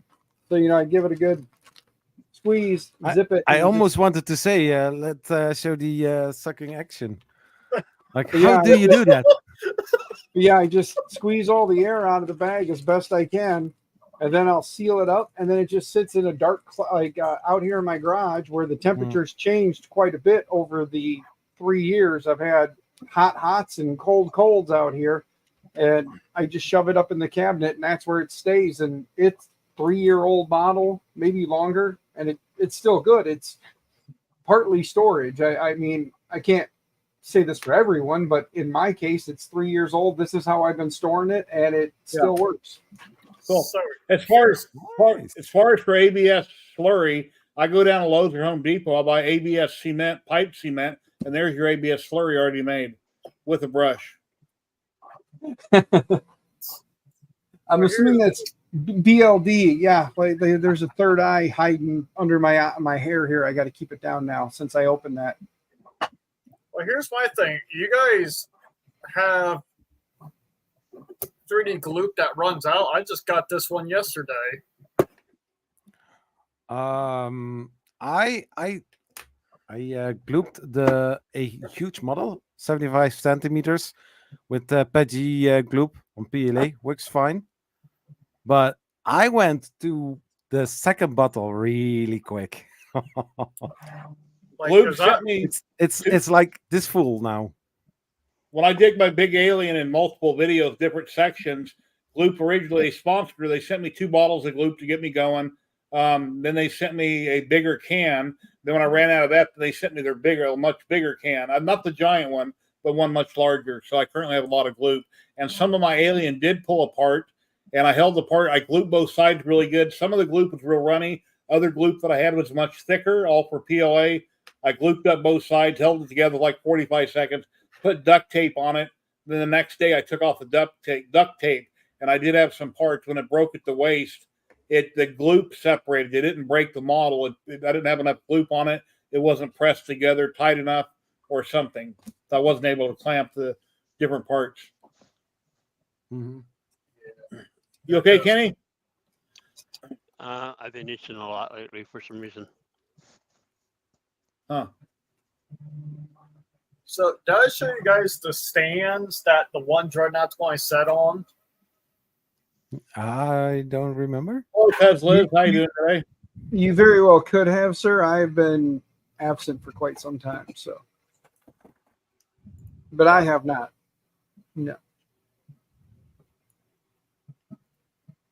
It looks like my TV stand when I went to wall mount. I threw it in the closet. That's cool. You know, these are, Massive. yeah. These things are going to be holding up the whale Dreadnought, essentially. Ears for a big robot. Yeah. I was going to say they kind of look like floor stands that you would put like a piece of PVC or something in to hold a sign up. Yeah. Yeah. I mean, they So- have notches that it locks on different sizes. So Yeah. So if you did do something like that to weight the base, when it gets near the top, you just pause it and pour a bunch of sand in there and then just let it finish printing the top. That way it's definitely heavy. So this is about a pound. Here's what I got on TikTok right now. Ever heavier prints down. So, these are Hi, actually Liz, dear. Good to see you. How are you, dear? DEER, dear, so that we don't offend folks. I'm not offended, Dan. Thank you. so Four-legged Van furry Fleet- kind. Van Fleet, these are actually weighted, by the way. PC Van Fleet asked, these are weighted. These things are probably about 2.5 pounds. And essentially, what I do once I get all this assembled, I'll put a sheet of metal here. Nice. And so the print's not going to move unless someone actively is trying to push it. Or if I need a defense weapon, I just whip this out, just it's like a frying pan, but It's like a shield. You should make an attachment that locks onto it so you can, yeah. There you go. I feel like this, like, had the old round shields where I could like do a shield bash with. Yeah. Big and Bad Joe, are you in chat? And did your filament come? Joe had won 2 weeks ago from Ziltech, but my rep was on vacation and never got sent out. But she did send it out Monday, so I emailed him and I let him know if he hadn't got it, that was why. So just wondering, he should have received it by now. I think he lives in Florida. I actually need to redeem my award from Polymaker. Thanks for reminding me. I'm going to order like 4 spools of their stuff. I think we're going to do a giveaway right now for a roll of Ziltech. So anywhere in the U.S. in the lower 48, do hashtag USA in chat. Ziltech.com is based out of Houston, Texas, and they started producing a lot of their filament now in the U.S. The other filament that they have came from their plant in China, and then they have it shipped to the U.S. They sell extrusion. If you want to build a custom printer or anything, they've got tons of extrusion. They've got big tree tech boards. They got resin. They got a little bit of this, that, and everything on their website. And they're, like I say, And they will do custom links too. So if you need a specific length, they will cut it to length for you. yes. And my link keeps popping up in chat. I've got a code you can enter. You get 5% off anything except for, I think, special filament packs or something. I forget what my code says, but we've got 20 people entered. If you won within the last couple of weeks, or let's say a month, please don't enter. Have me redraw if your name comes up. They don't like repeat winners constantly. They don't get any exposure that way. And we're going to do a drawing right now. So if you do win, you're outside of the U.S., as long as I got a USA address, I don't care where, who wins it, but I must go to a USA address. So if you like anybody up in Canada, you're welcome to enter, but it's got to go to a USA address. Yeah. We got. If you win outside the U.S. and you have a U.S.-based proxy you can send it to, feel free to enter and win. And if you do, enjoy. And once you win, you must be present to win. I'll put my email in chat, and then you can email me sometime today and say, hey, Jerry, I won Ziltech Filament. Here's my mailing address. Here's the type of PLA or PETG or whatever I want. So here we go, guys, in 5, 4, 3, 2, 1.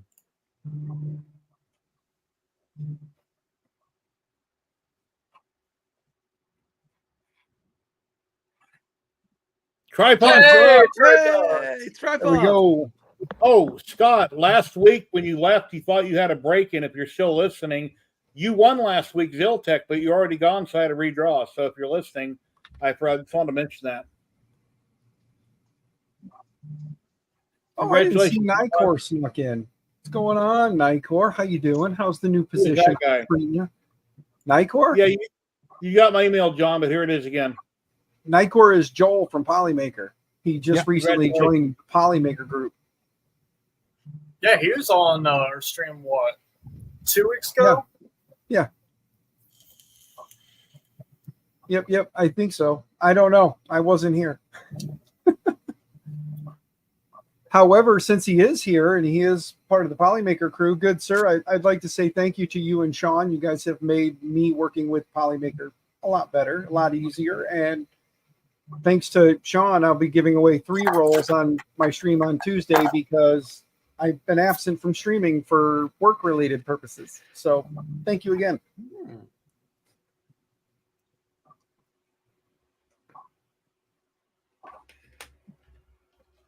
Right. There it is. Oh, Nightcore's in chat. I see. Okay, I didn't see where he posted. Yeah. Hello, Night. Oh, here he is. Hello, Nightcore.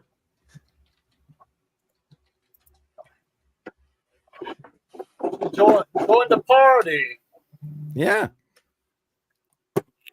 Come on up, sir. You know you want to, or madam. I don't know your preferences, but go right ahead. That's why anymore my greeting when I pop into chats, whether I pop on the chats or like when I just in chat, I say greetings Earthlings, because anybody who wants to argue the fact they're from Earth, Am I from you can be whatever you want to be. I don't care. Just you're all Earthlings, so greetings Earthlings. And the next giveaway that we're going to be doing later is going to be for Polymaker. I'll be giving away 1 roll. They allow me to give away 1 roll each and every week, and they deliver almost everywhere in the world. So we'll be doing that drawing after a bit. You once again, you must be present to win. And here, let me get that going. We'll give that away in probably about an hour or so.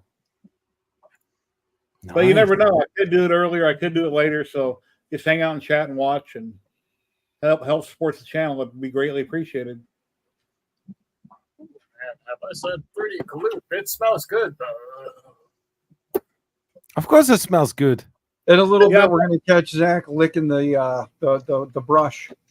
Yeah, if I remember correctly, it does have an odor. So be in a well ventilated area using glue. Yep, that's why I was asking if you guys were able to hear my ventilation. Either that, and if you do get it on your hands and it dries, it peels off like school glue. It'll peel right off. Like skin, you know. Yeah. I tried to pour my big can into my small bottle, and instead of using a funnel like a dummy, I just tried to free pour it, and I got it all over my counter, and that stuff's expensive.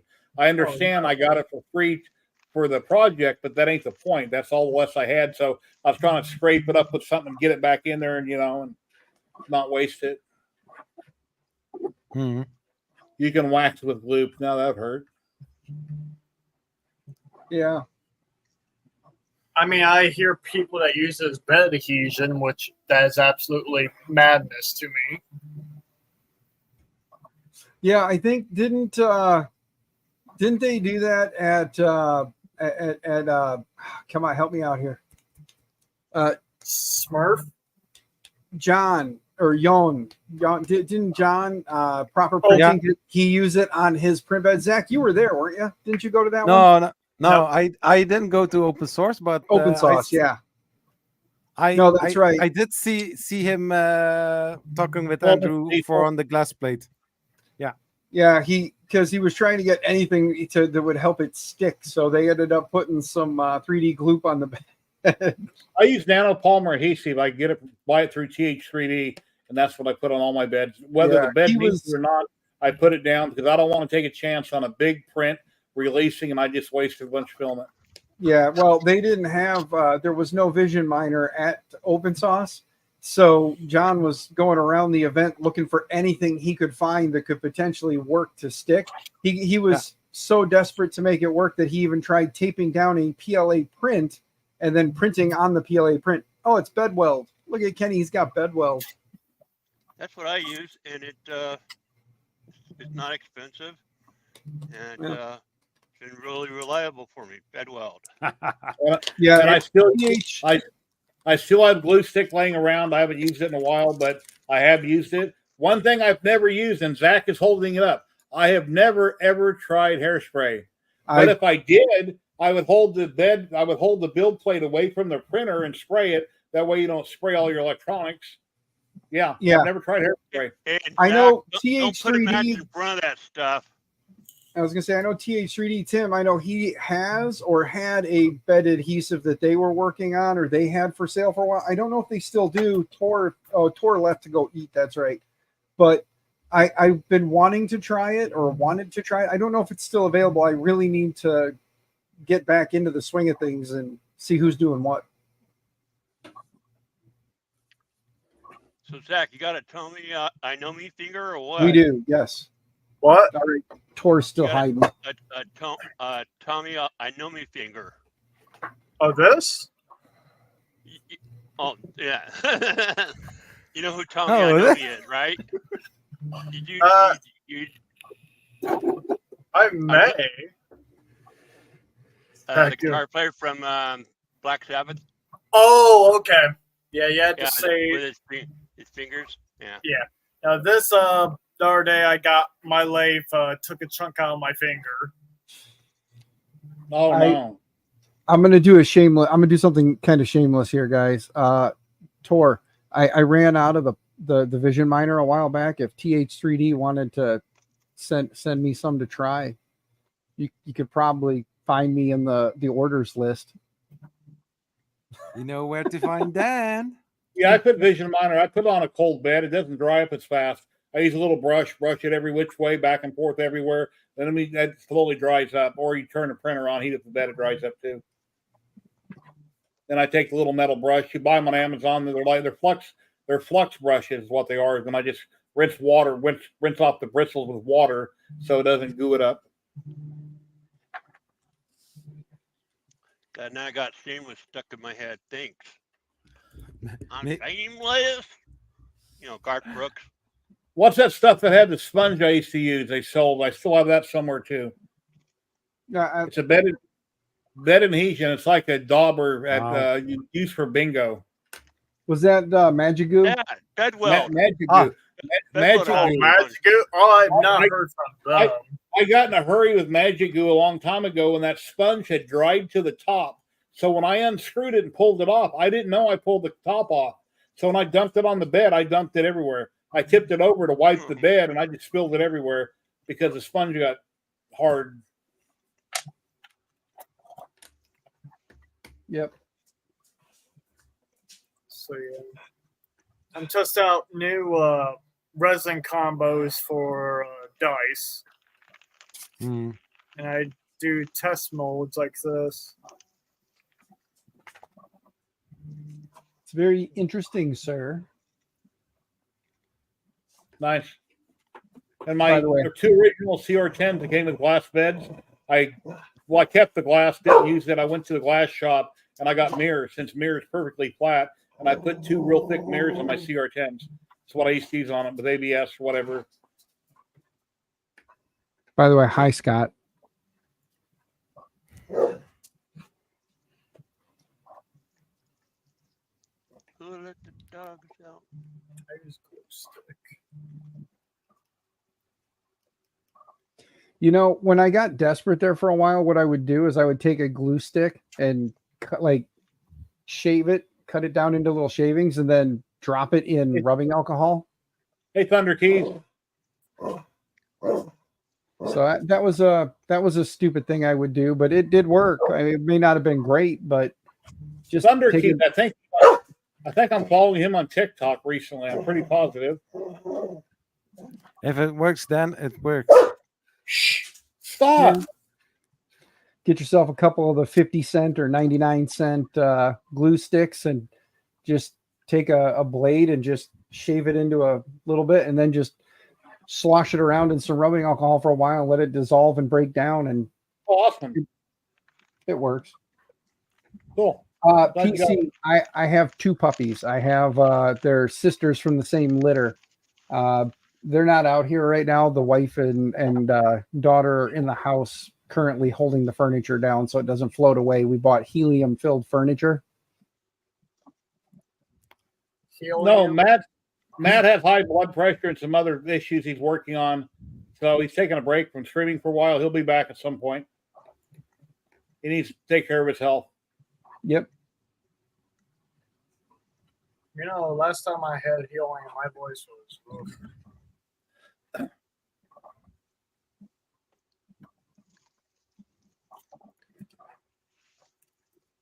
Yeah, whenever I live stream, my one dog, Nikita, I'll show you a picture here in a minute, likes to bark at me. And then sadly, I give her crackers, people crackers, which I shouldn't. They got salt on them, but I give her a cracker and then she'll start messing with me again. Then I'll give her a bone. And yeah, it's always something. Yeah, and PC, the puppies are doing great. I think they finally hit their full size, which if they did, they're going to be probably look like mini shepherds. I don't want to say German shepherds because they don't really look like German shepherds, but I think they've hit probably their max height. So, and then I do have the blue heeler too. He loves to hold down the backyard. We bring him in, he gets antsy, and he'll sit out here in the office with me for about an hour, maybe two, and then he gets antsy and wants to go run the backyard. So he likes to be outside. Oh, puppy cam. Yeah, during a Soball stream last night when they were live, I made a comment about puppy cam or cat cam or something. No, I said kitty cam, and they held it up on the screen. They put the comment up for quite a while. I'm not sure if they understood what the comment meant, but Yeah, I think Zach, what you're holding in your arms there, I think that's about how big my doggos are going to be. I don't think they're going to get much bigger. We were hoping that they'd get German Shepherd size since they're supposed to be part German Shepherd, part Beagle. We were hoping the German Shepherd size would grow, but it looks like they're going to be a little bit bigger than a standard Beagle. I know. Okay, get out of my face, please. my black dog is a Jack Russell / black lab. And I was hoping she's all black lab, but she's not. Ladies and gentlemen, we got the one and only Scott Edge of 3D coming in. There he is. Hey, there he is. What's going on, you sexy beast? Well, let's see. I'm designing gears and Nice. to make some modifications to something that needed gears, and then heat deflection testing on the new materials. I can't justify $10,000 for a bicat machine, so we have this. You have been designing some very interesting. And these are 200-gram weights. These pieces are printed. I hang the weights on them. I put this in the oven and I heat it up and I watch them collapse. So, Yeah, you there's have been designing a lot of cool nothing scientific about this. Did you have a Whether break-in last week? Remember you had a lead. You thought you had a break-in. Was there a break-in? I did have a break-in, Jerry. It was one of our neighborhood fentanyl addicts, and he got in through the fence in the back by one of the loading docks where there's a hole. Busted the glass on the one front door, and then the interior door where the next level of security is at, which is the one that he set off, he actually busted that door frame. And by the time that I got there, he was in my office with a winch bar that you use on a semi truck to tighten down the 4-inch ratchet straps that go over the loads. He was in there in my big lock cabinet and had the door tore half off of it. So I can't say a whole lot more. Okay. When the police got there, he needed an ambulance, and I got to go spend. I got to go spend I say the night, but it was 6 hours. I've been charged with assault and battery. So What? Well, yeah, it's always great when you can defend your own property, right? He attacked you. You should be able to defend yourself. it was a commercial property, commercial business. I really can't say much more. Right. I just got to leave it at that. That sucks. I'm not. I could care less. Like I've told everybody, I spent 6 months in a prison in Mexico. There's nothing they're going to do to me here that bothers me in the least. I really don't care. But that guy will never break into my property again. And Hopefully next his time, friends, I'd say hopefully his friends don't either, since they understand now. yeah, next time I'll be armed with something more than the winch bar. Let's just put it that way. Yeah. So, but yeah, it was a legitimate break-in. $7,100 and some change and damage to the doors and the windows. And then, of course, my big locking cabinet, which on the top of the cabinet, there's 6 screws that hold the top on, and there's a freaking screwdriver laying right there. All the dude would have had to do was grab the Phillips screwdriver, take the 6 screws out, lift the top off, reach down inside there and flip the lock open. But no, he went out into the shop, which when that door shut, it locked behind him. So he damaged that door too, but not near to the extent, because it's just a metal door. It didn't have glass. He damaged that door too, getting back into the shop, because there's no computers or anything out where anybody can get to them. There's monitors. We have, like at my desk, there's 4 monitors and then the docking station, and my laptop goes on there and docks. And the other people that work for me there, some of them have 3, some of them have 2, but everybody takes their computers home. So there was no computers. And what he thought he was going to get out of that locking cabinet, I mean, there is some stuff in there. There's some old cell phones and some old computers and stuff, and a whole bunch of tablets, but they're all junk. But it's just like, he wasn't even, he was looking for stuff to steal and that he could sell. And he went out in the shop. I'm sure he tried to get into the tool crib and realized that he wasn't going to have, because the tool crib was actually inside of a tornado safe room, and you're not getting that door open easily without the stuff that's inside that room. So, he went out in the shop. He came back into the office. He snooped through all of the offices. The Fabrico toolboxes that you see at the trade shows or at the rep rap festivals, those are actually inside my offices when they're not at one of the events. And I went back and watched on closed circuit TV, and he went through every one of them drawers. Of course, nothing in there. There's a lot of stuff in there, but something like this means nothing to the guy. He had no idea what something like this would be worth. So he What was that? It was just a tap, a Chaotic Labs tap. Mhm. I'm just using for an example because of something laying right here. Wow. But then he set his sights on that cabinet, and when I got there and came in the building, that's where I found him. That was in my private office, and he was trying to tear the door open on that. Well, he had it pretty much tore open. It's not that cabinet only locks to keep the honest people honest. Yeah. It's just, I'm sure he looked at the server rack, but the server rack's locked up too, and probably nothing in there that he realized was of any value, which he wouldn't have been able to sell anything out of there anyway, because it would, it's all security tagged. So sorry that happened.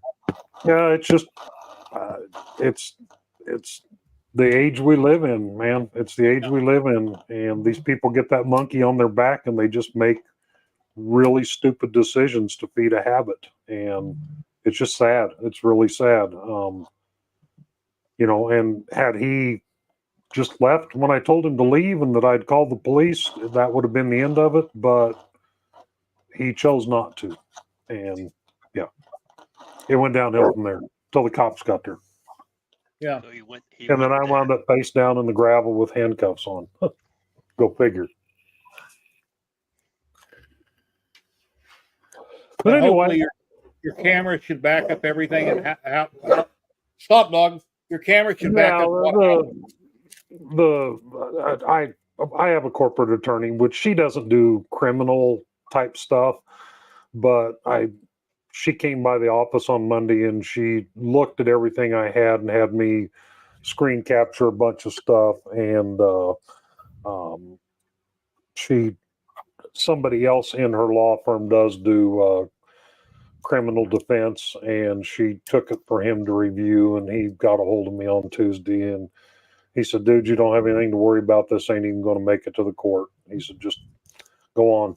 So anyway, that's where we're at with that. But yeah, right. thank God I had a security system there, and when it went off on my phone, I'm like, I could see somebody in the office, but I couldn't see who it was, and I didn't know if maybe it was one of my local drivers that had let themselves into the office, because they have keys to get in the office, and some of them don't remember to disable the alarm. Thank God when I realized he it wasn't one of them, that was when I jumped and ran. Well, thank God he wasn't armed, and you're here with us today. So he was armed. Number one. He was armed. Okay. So, but he was also so far out of his mind. I would have stood in a 2-foot square closet with him and bet that he couldn't have hit me. Wow. Crazy shit. Or who knows if that firearm he had even worked. So I never seen it. He didn't brandish it towards me, but the police found it on him when they were searching him.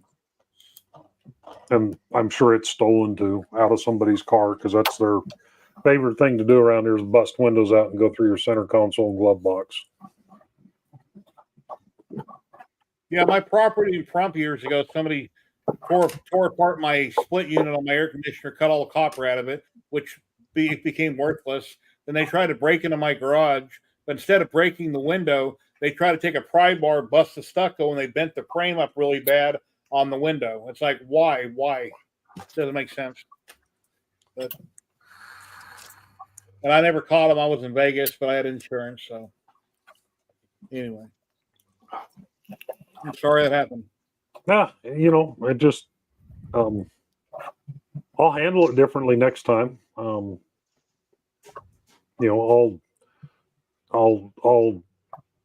stay out in my vehicle and wait on somebody to come out of the building while I wait on the police to show up. I won't go in. That was my mistake, but it just, That's how it breaks in. Adrenaline takes over, and you just, anyway, I would have done the same thing. That's your property. Yeah, it's all good. So, like I say, I got arrested and charged with battery, and I'm sure, I've had numerous people in the business community around here, and everybody tell me that that'll never see the light of day at the district attorney's office. So, one of the cops even made a comment to me that this particular individual is very, very well known to them, and he kind of in a roundabout way told me I maybe should have swung at his head instead of his arms and his legs with the bar. And saved him a lot of this hassle in the future, but that was an off the record thing. Yeah. So they're fed up with it like everybody else is. That's just we have nonstop problems outside of the building. They come in there all the time, and they steal chains and binders off of semi trucks and trailers. They've tried to steal skid steer loaders, aluminum wheels. If we get a damaged aluminum wheel and Kurt puts it outside, there'll be a hole cut in the fence. I guarantee you put an aluminum wheel outside by the back fence where you can't see it from any public right of way, and by the next morning there's a hole cut in the fence and that wheel's gone. They cruise around all these businesses, and they look for any opportunity to get their hands on anything they can take to the scrapyard or the pawn shop and sell. And construction job sites were a big problem. And there's some city they're welding down the manhole covers because people were even stealing those. Cemeteries, people, it's crazy. Well, part of the reason they're welding down the manhole covers, and I might be guilty of this, is some of those manhole covers are collectible. I collect manhole covers. Okay. That's a Depends on very what heavy manhole hobby. cover came out of, and how it was cast and what's cast on it. But some of those manhole covers are quite collectible, and I might be guilty of having a couple of manhole covers that I didn't necessarily obtain the right way. But we grow up and we learn from our mistakes. Or at least some people do. Well, they weigh a ton. I'll tell you that. I've flipped a Yes, few they of do. them. God, are they heavy? Yeah. So, but it's an ongoing problem, especially in the industrial areas on the weekends where the businesses are all closed and there's no traffic around there and stuff. I mean, I could probably pull up the camera right now and within 5 minutes see some broke down piece of crap, what I call a hood rat car, with dragging its ass and, the junkie hanging out the window, creeping down the street, just looking. And I mean, it's an unfortunate society that we have. It's unfortunate it has gotten to that in America, but it has, and it's a drug problem. And anyway, it is what it is. Like I say, on the weekends, and especially in an industrial area like where my building's at, there's nothing open there on Saturdays and Sundays. It's dead. I mean, that's where the street racers go to drag race, right out in front of the street of my shop. Because there's no traffic there on the weekends except for the junkies riding around on their bicycles and in their stolen cars looking for something else to steal. And that's why we all have 10-foot fences with barbed wire on the top and everything else. But it's in Kansas, Sebastian. It doesn't stop them from cutting the fence, Or people buy electric cars and there's no charging station because somebody cut all the plugs for the charging stations. Yeah. You have to get copper out of them. Crazy. Yeah, anyway. Well, my old building, when we moved into it, when we first got that building, there's 7 or 8 great big overhead cranes that were in there. And the copper thieves had got in there and stripped, because the cranes run on they have the copper strips that the pads ride on to transfer the electricity to the overhead cranes. They had stripped all that out of there. In a matter of 48 hours, they had gone from the cranes are working to all that was stripped out of there. And the thing about it is those were still live when they stole them out of there. How I didn't walk in there and find somebody's fried ass hanging from one of these things is beyond me. But they didn't kill the power. Power was never shut off to them. Those strips were live when they yanked them out of there. So how they got them out of there is beyond me. But they stole all that copper out of there, and it was going to be $100,000 to get them operational again. It wasn't worth it. Doesn't that park have roving security? What's that? Doesn't that park have roving security?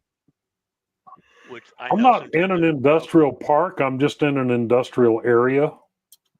Oh. Yeah. So There's not enough cops for all the crime, Well, I mean, security. Now the cops are good about, if they go by there on the weekend and they see the main gate open and they don't see one of the drivers in there in a truck moving around or something like that, they'll take a drive through the yard, and 9 times out of 10 it's one of my drivers. I mean, we have 240 drivers that come through all hours of the day and night, and they're supposed to close the gate when they come in, but they're coming in, unhooking from one trailer, hooking up to another trailer, and going right back out. I don't blame them. Even though my rule is close the gate, I'd be the first guy that'd leave the damn gate open while I'm in there, because I'm only going to be in there for a few minutes. Yeah. But the cops will take a drive through. They're 9 times out of 10, or 99 times out of 100. It's just a driver in there, and they just go on about their business and drive by a little later. But if the gate's open and they can't find anybody in there, they'll usually call me right away and let me know the gate's open, and which it's a pain in the ass because then I got to drop what I'm doing and drive down there and pull the gate shut because they will not shut it. They'll just let me know it's open and they'll kind of they hang don't around the wanna be neighborhood liable. until I get down there to close it. So I remember one time I used to work at a factory. We had one of our forklift repairmen. His van would always get broken into, always. And they would break the locks on the side and actually break the sliding door. So one week he had enough of it. He strapped 4 airbags to each of the corners because it was about due time someone to break into it.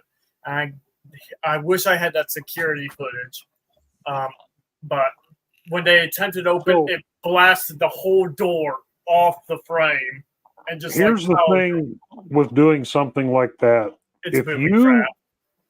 If you booby trap or rig something up on your business or your home that is intentionally designed to maim or kill, and somebody breaking the law gets hurt, you're going to be paying them for the rest of your life. Well, I think it wasn't me that did it. Yeah, I know, but I'm just saying. Yeah. Because I'd love nothing more than to put 10,000 volts to my fence out there around my property. And that way I could find their cooked butts the next morning when they're laying out there in the grass on fire.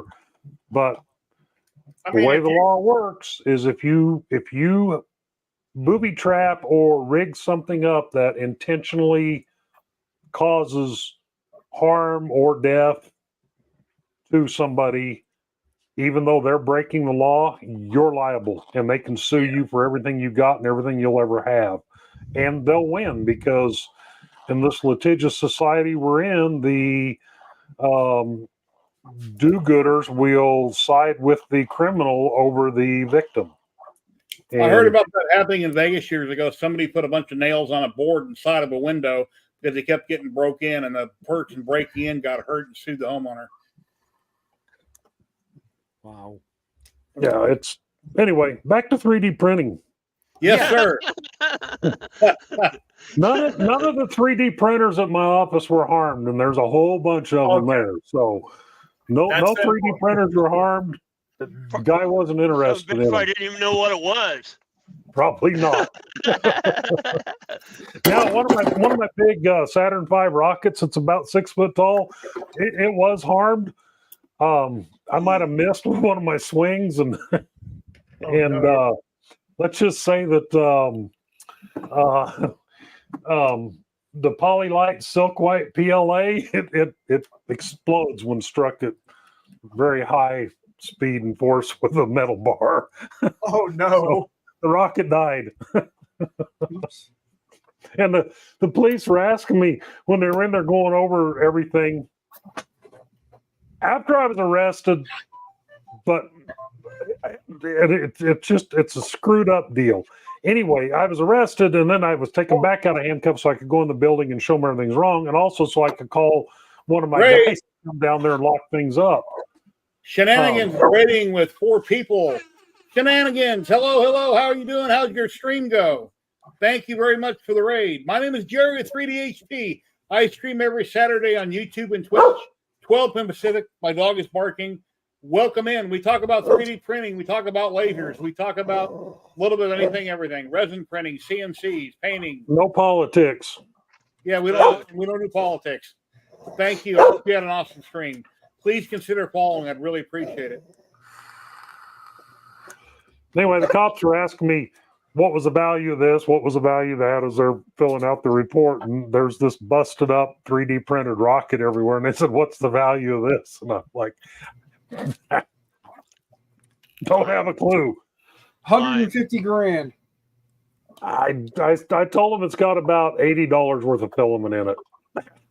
How do you price it? What's filament? If you were to sell it, what would you ask? Is what its value is? Time and material, you know. The problem is, I give them away at Rep Rat festivals when I take them with me.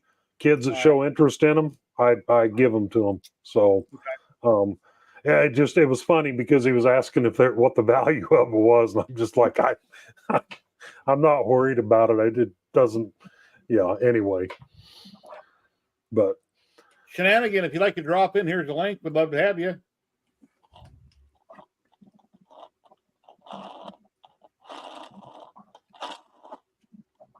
Oh boy, man. Oh, yeah, that's right. yeah, Sergio, I remember reading or hearing something about somebody in Florida going to. I think wound up going to prison, didn't they, for that electrocution deal? Anyway. On a happier note, Dan, what are you working on? Take Not care. a Have a whole great lot. day. Not a whole lot, good sir. I just playing around with some filament, thinking about printing a little like boom arm to hold this thing up on the wall so I can kind of move it around. So when we started the stream here, I grabbed some files off printables real quick and printed the first part. So we'll see how this turns out. Well, I printed this set of gears here just to test the gear mesh and stuff, and it's actually quite the awesome fidget thing. Yeah. I've damn near wore it out just fidgeting it here on my desk. That's And I've the learned fun part. because it works right here does not necessarily Simon. mean that Simon it'll work Snow. right on here, but we're getting there. Nice. Oh, that print came out not, and So- that is beautiful. Pushes that up, and then this gear right here is driving the pot back here that's driving the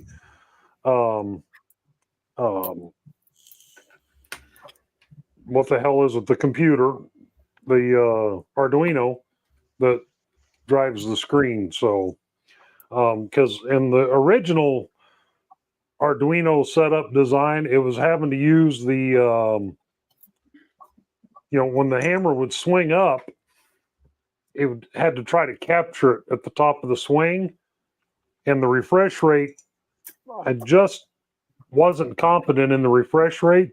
So now there's no more. Refresh rate doesn't matter because it's now picking up the signal off of the pointer here and not the actual hammer swing. So it'll stay there until I reset it back. So that's the whole idea behind it. So Cool. I think the bugs are worked out of it anyway. But then everybody's asking about heat deflection temperature, and I printed up a bunch of these little bridges, and I put them out there in the lab oven, and I've taken them to 195 degrees with 20 grams of weight sitting right in the middle of them, and they haven't moved. How big is the lab oven? Are you going to show any pictures? 46 liters, 12 gallons. It's Oh, Sergio, Yeah, thank you very much for the super sticker, $19.99. I'm going to interrupt Scott 1 second. I got a button for that. Thank you very much. Awesome. Super chat. Thank you, sir. I appreciate it. but yeah, the lab oven, I mean, it's big enough that I could probably set an Ender 3 in it. It's quite expensive to run every hour. But wow. The problem with that is with this material anyway, this PPS, not even annealed. I've taken it. I started at 85 degrees and took it all the way to 195 degrees with 20 grams of weight sitting right in the middle of this bridge, and nothing changed. I'd take it up 10 degrees at a time, would let it set for an hour. I'd go out there, put a light in there, take a picture of it, compare it to the last one. It never moved. So I decided that I have these 200-gram weights, and it's just 20/20 is all it is. And I just cut the 20/20, and then these pieces, I'm just printing those out and then using these little threaded screw eye things to screw into the end of them, and then hanging these little 200-gram weights on them. And I'll set that in the oven. And obviously the ones that don't have a profile on the top of them, the flat ones, I mean, you can see they're already flexing under the, drop that on the keyboard and ruin it.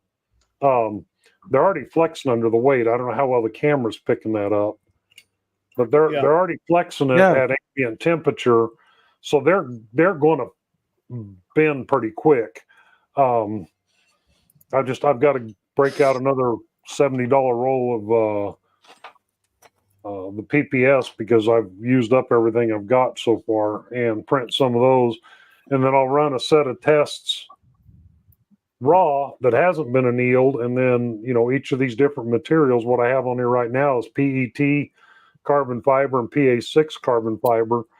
These are raw, so I'll run a test on them until they fail completely, and then I'll turn around and anneal the parts per polymaker specs, and then do it again with the annealed parts and see where they fail out when they're annealed. And it's not really an HDT test, but I can't justify spending $10,000 on a VICAT to do actual HDT tests. So I'm trying to come up with something that people can do at home.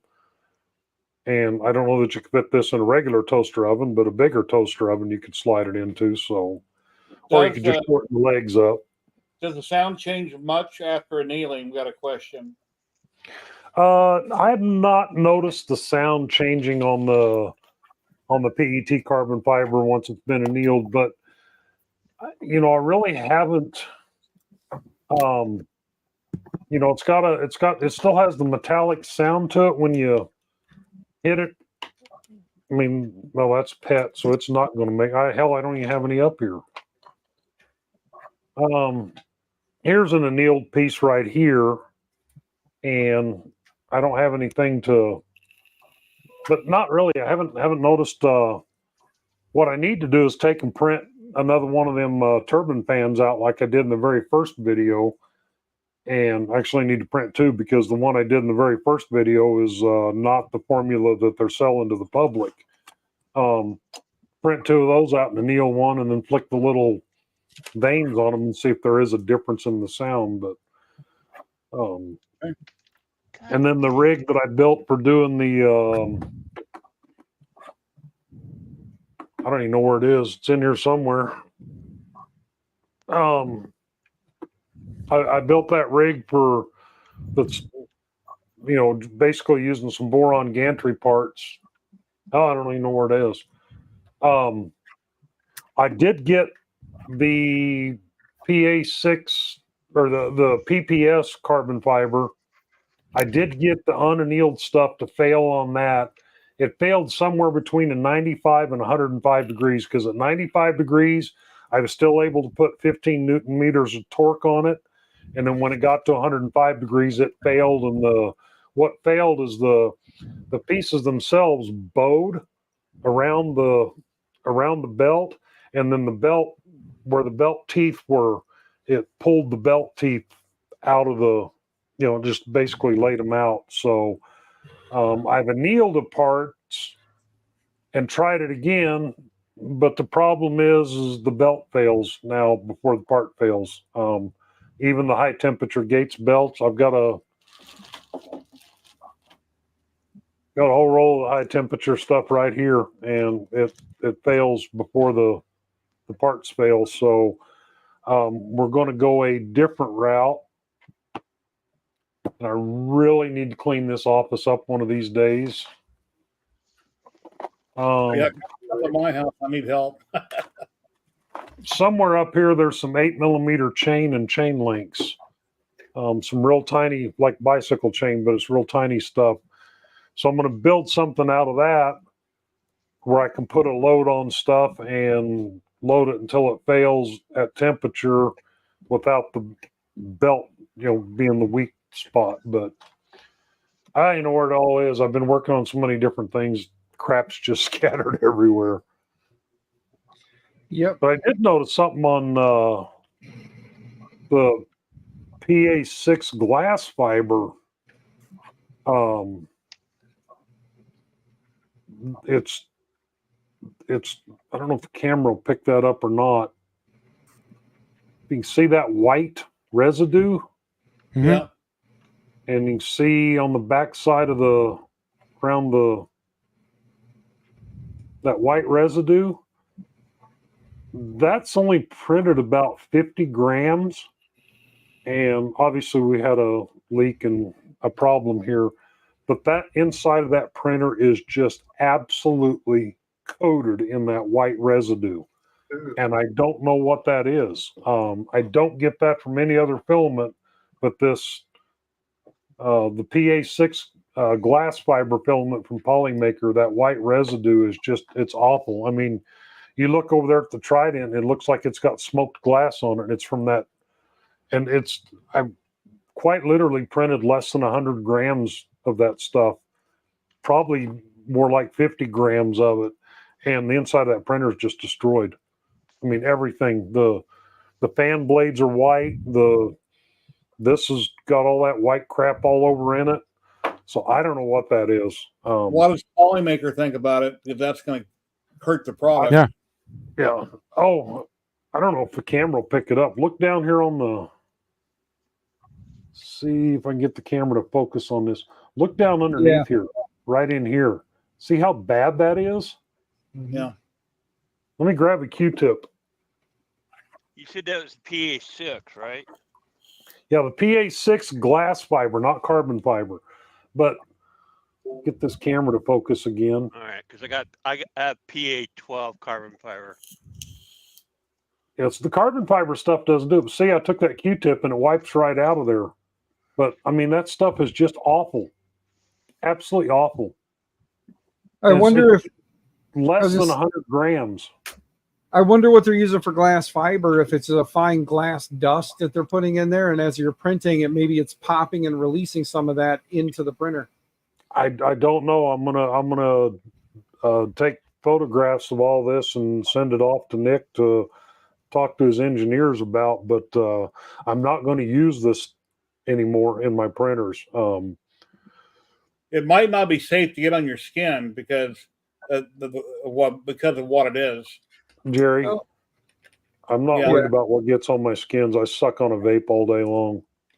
Yeah, I was going to say, I mean, worst case is it's just causing like micro scratches. And if it is, you know, part of the glass, it could just be causing micro scratches on everything. So getting it in your eyes and your lungs might not be a good thing, but yeah, it's more like a smoke residue. I mean, it's just, I'm almost wondering if it was, because of where it's so heavily concentrated. Obviously I had a leak on that mosquito. I'm wondering if, because where it's so heavily concentrated out around the mosquito hot end down here, if that was actually the material burning, yeah, releasing that fumes into the chamber that caused that. So I'm back to a Revo hot end in that printer right now. So what I'll probably do is clean that printer up real good and run another round of tests through it and see if, because I just thought of that, because you see where it's the worst at is down here around the hot end where the heat's where at. it, you know, where it would have been burning because the nozzle was leaking quite obviously, because this is all carbon from burnt. I mean, it's just, Yeah, that's just burnt on carbon. yeah. Gentlemen, So- I hate to do it in the middle of an interesting conversation, but I got a jet. Since I, basically lived at work for the last 2.5 weeks, the missus is requesting I cook dinner tonight since I haven't been home to do that for a while. So, All right. Enjoy the Thank- cooking. Thank you for joining, Dan. Yes. You're always welcome. You have a great day. Tell your wife and everybody we all said hi. will do. You guys have a good night and great rest of your stream. I'll be listening in the kitchen while I'm cooking. So, Take care, my friend. all right. See you, Mine's Dan. straight crazy. Take care. Take Be care, sure man. to do the dishes. Oh boy. Here's the big chunky boy cat here. Oh my god. He's 28 pounds. Wow. No, we got him down to. He was originally 35 pounds, so he lost a few pounds. So he's lighter than my dog now. Did you answer by the name of God Kitty? Uh, The Godfather? No, his name is Mikey, the destroyer of all food that is left unattended.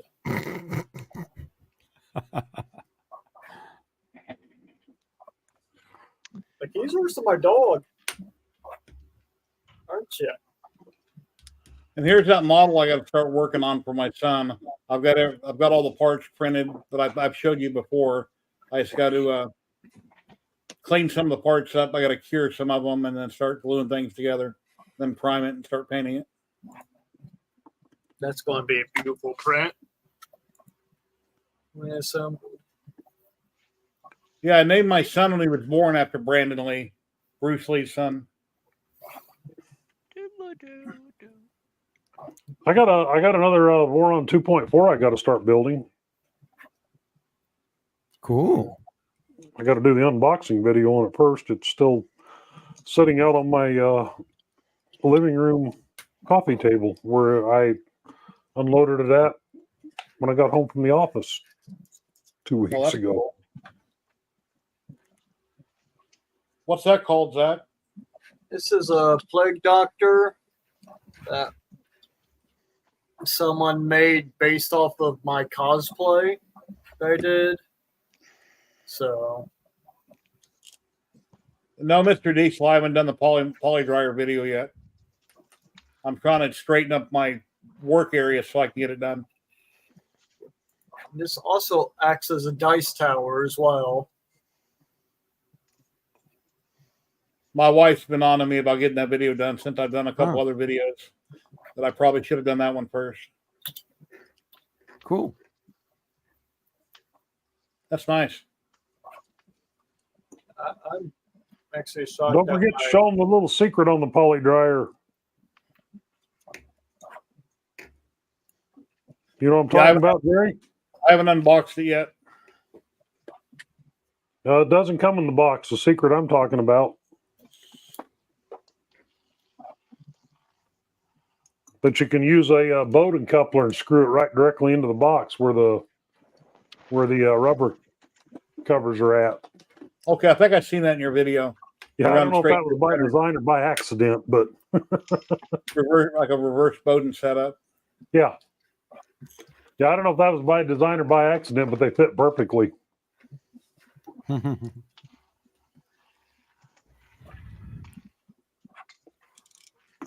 I don't know if we're going to get this mosquito hot end broke apart. Yeah, I don't think those come apart. This might be a $200 paperweight now. Yeah, they're not cheap. I had one on my rat rig.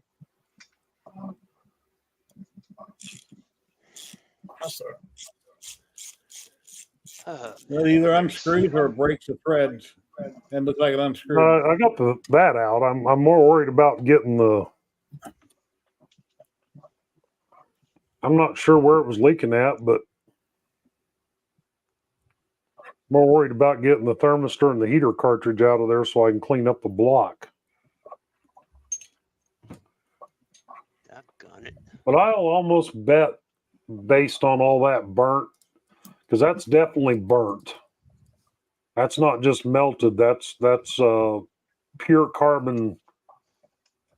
So I'm going to bet that that's what all that white was actually burning that nylon in there. Maybe that's why my throat's been scratchy the last few days. True. It's got an Evermore in it, but how much does an Evermore actually capture?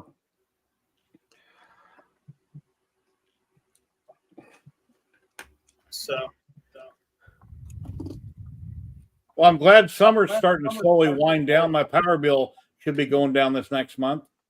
I think we peaked here in August. Yep. Yesterday morning at 79. Couldn't believe it. I'm We're 107. under heat advisory here today and tomorrow. So take your crap back to Nevada, Jerry. Yeah. I want some snow, man. Send me some snow. Whenever we have bad weather, I get excited. Sorry, Zach. Go ahead. It's all good. So these are going to be like disk drives that I'm making for my Pit Boy. And I'm going to be hollowing this out. This is just a test print I did to get the physical size reference. I want to be able to have a Type-C or some sort of port here that I would just plug into the drive and it'll set back and it'll play whatever game is on here. So like have like Tetris or like Donkey Kong, you know, the old. God, I remember when Tetris first came out. Oh, man. And Donkey Kong. Or Pong. Put some DAO on it and just program it. You know, have a bunch of these different drives that have like little games on them. Zach, do you know the original game console? What was it? Original game console. Is it called a stick and a stone? A what? A stick and a stone, where you would go outside and like throw. No. Atari. No. Probably Atari, I think, before No, Nintendo. No, way It's before not Atari. Atari. Oh, what was it? I can't remember. Not Genesis. Magnavox Odyssey. That's it. Magnavox Odyssey, and it was a engineer at Magnavox that came up with that. Yep. And my stepdad, because he worked at General Motors, so he's always finding weird shit. We had one, and it had screen overlays that you put on your console TV, your 25-inch console TV. It's so sad that when we were kids, we got excited over Pong and the duck shoot game and all that crap, and now look what they have nowadays. Kids nowadays are so fortunate. Well, as adults, we are too, but yeah. Man, I remember. I remember old arcade games. I want a pinball machine so bad. The Ghostbuster one, in particular. An old TV set you couldn't steal if you broke in somebody's house. It'd take 4 people to carry it out. Giant TVs. Then the joke, you could tell how long somebody lived in the house by how many TVs they had stacked up on top of each other. Because the old one would die, they just use it to set the new one on top of. Yeah. That sounds like my stepdad. When we moved him out of LA out to Arizona, he had 4 vacuum cleaners, 3 microwaves. Zach, you want me to share that? Yeah. All righty, here we go.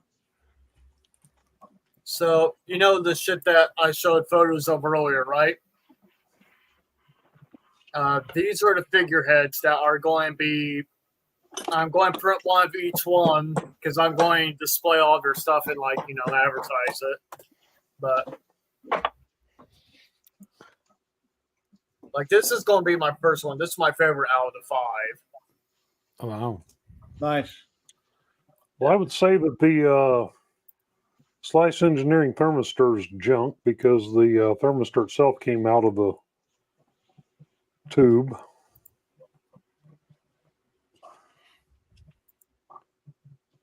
And I don't know that I'll ever get that heater cartridge out of there. I think this thing's destined for the garbage. Don't feel bad. I never got mine to work on the rat rig. That's nice. So, that's what's printing on my Mega 8K right now.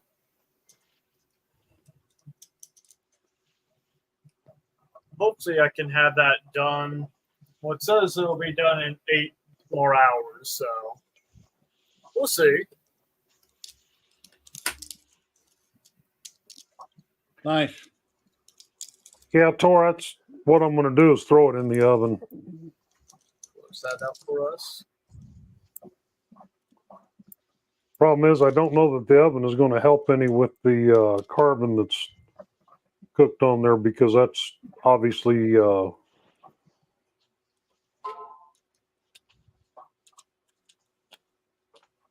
looks like it must have leaked, and then when I ran some high temp filament through there, it really burned it good. PC Van Lett has a question for you, Kenny. What do you think of the new rat rig?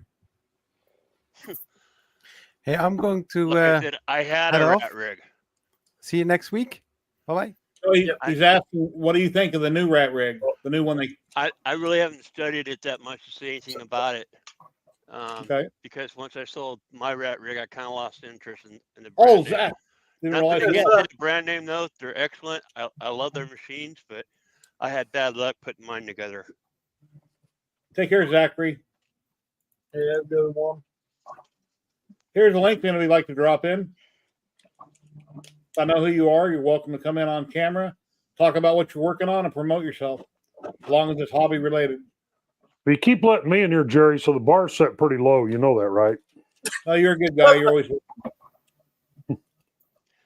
Now, one guy out there that has a lot of rat rigs, and he's very mellow guy, not really out there as far as people watching him. Dave Wilson. Watch him sometimes and see how much stuff that guy's got. Matter of fact, he just did a video on the mag, on the Pia Poly mag 3D printer. That was Pia Poly, right? Right, Jerry? That did the Beltla's the mag. Yeah. That's Pia Poly, the mag printer. Yeah, he bought one. He gets guys retired software engineer or something like that. So yeah, he's got a lot of stuff in his shed. Yeah, I forget his name, but he's a maker. He hangs out in our streams in chat. I've seen him on other streams. Dave Wilson. Yeah. David Wilson. And that's his YouTube channel, David Wilson. He just recovered from throat cancer and really a nice, mellow guy. That's rough to go through that stuff. Yeah, I got the patch done in my living room. I mentioned at the beginning of the stream, I had to replace some drywall in an area of 8 foot tall, about 3.5 foot wide. And I went and bought a can of spray texture, which I shouldn't have wasted $25 on it. It stunk up the house. It didn't spray properly. Yes, I shuck it up. It's at the right temp. So then I went to Harbor Freight and spent $29.99, and I bought a regular hopper. I hooked up to my compressor, and since I already had a box of taping mud, I mixed it up last night, taped off where I didn't want to get any taping mud, textured it. So now it's just waiting for paint. Go back to the hopper. So when I get paid on the first, I'll go down and pick me up a gallon of paint and get it painted over. It looks real good. Back to the hopper. Yeah. Get to the hopper. Get to the hopper now. And my age / my weight, when I got on a step ladder yesterday morning, something in my right knee popped, and it had to have been a tendon or something. So now I'm limping around. My legs hurting like hell. So I'll attribute most of that probably to my weight.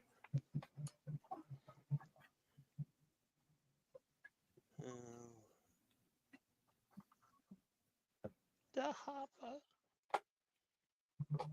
Man, I can't. I hope Zanuck that guy, the one that did all those models. I hope he does a Beetlejuice. I can't wait. I seriously want to do it. Beetlejuice, he might. That's his style. He might do something like that. I just can't believe getting that old, man. Guess he still got it. And Yeah, when I got into 3D printing in 2017, Sanix is already out there. It was his models and the CR10 that got me interested. I was watching a friend of mine over in the UK. Why can't I think of his name? Anyway, I seen his models in the CR10 group, and it's like that sold me right there. And it wasn't, picked up my first CR10, started printing Sanix's models. That was long before I got into resin printing. And then next thing you know, I bought a second CR10. A couple months later, it's like, wow, this is taking too long. So I got a second one. This is why you don't buy $2 or not $2, $1 drill bits. Well, and my poor little Scorpion has seen better days. That's one thing about these screws, man. You got to watch them. If they start loosening up, man, they'll come off. Is that one of those gold titanium bits? They snap like glass. Yep. I have a whole bunch I bought at Lowe's, a big fancy set years ago. You pull out the drawers, open the lid, all kinds of cool bits, and all the gold ones, which are the titanium coated, they're all like glass. They're garbage. It's like a regular steel bit that works good. Yeah. I mean, to be fair, I paid like maybe $1 for this, if even. Go Oh, to Harbor Freight gosh. and buy Warrior, man. That's good stuff. Warrior. Yeah. I just can't believe this broke after being used hundreds of times for getting the holes big enough for each of the prints. You're drilling plastic. I don't think it shouldn't have broke it. That's weird. Normally they break when you put any kind of an angle on them. You tweak the bit while you're not going straight or something. Your hand moves, you kind of tweak it and they snap. But on plastic, I shouldn't have broke. I guess I'll fix this little dude later. I mean, it's not exactly My poor little scorpion. too much of a problem. I have more bits somewhere. I'm just shocked that actually snapped right there. I'm like, oh, okay. I think we should give away the next roll of filament from Polymaker. Let me find my. Here it is. Got 25 people entered. Let me turn off my banner. So anywhere in the world that you live that Polymaker delivers to, you have a chance of winning one roll of Polymaker filament right now. Basically, you win. Email me. You just say, hey, I'm the winner. I won on your stream, and I'll send you the code, the link later. They got that new system now that it worked out real good. First time I tried it, the emails weren't working, but Joel and Nick fixed it. And then I'll send you a code to go with the link. You enter that code with the link that I'll send you, and you'll have a chance to win your one. And we got Tor popping in. Hey, Tor, how you doing? Howdy, howdy. Let me share my screen here, and we'll. So do hashtag Polymaker in chat. We're going to give away one roll of Polymaker. Trying to get everything set up again. Just built a new PC. Okay. That's always fun, trying to get everything to play friendly with each other. Sometimes. Yeah, I am down a monitor now. For some reason, it just would not start back up. But then again, it was on for just about 5 years straight. Anyway, here we go. For one lucky winner, you must be present to win. 5, 4, 3, 2, 1. Here we go. Everybody's napping. Guy, I went with a 7800X3D MD. Kenny Sammy! Unbelievable. Kenny won finally. You shitting me, man. I'm kind of glad I didn't win. Congratulations, Kenny. He's been complaining for a long time. He never wins anything. There you go. You won. Finally. Congratulations. Yeah, because the only other 2 times that I got the filament, the person that won donated it to me.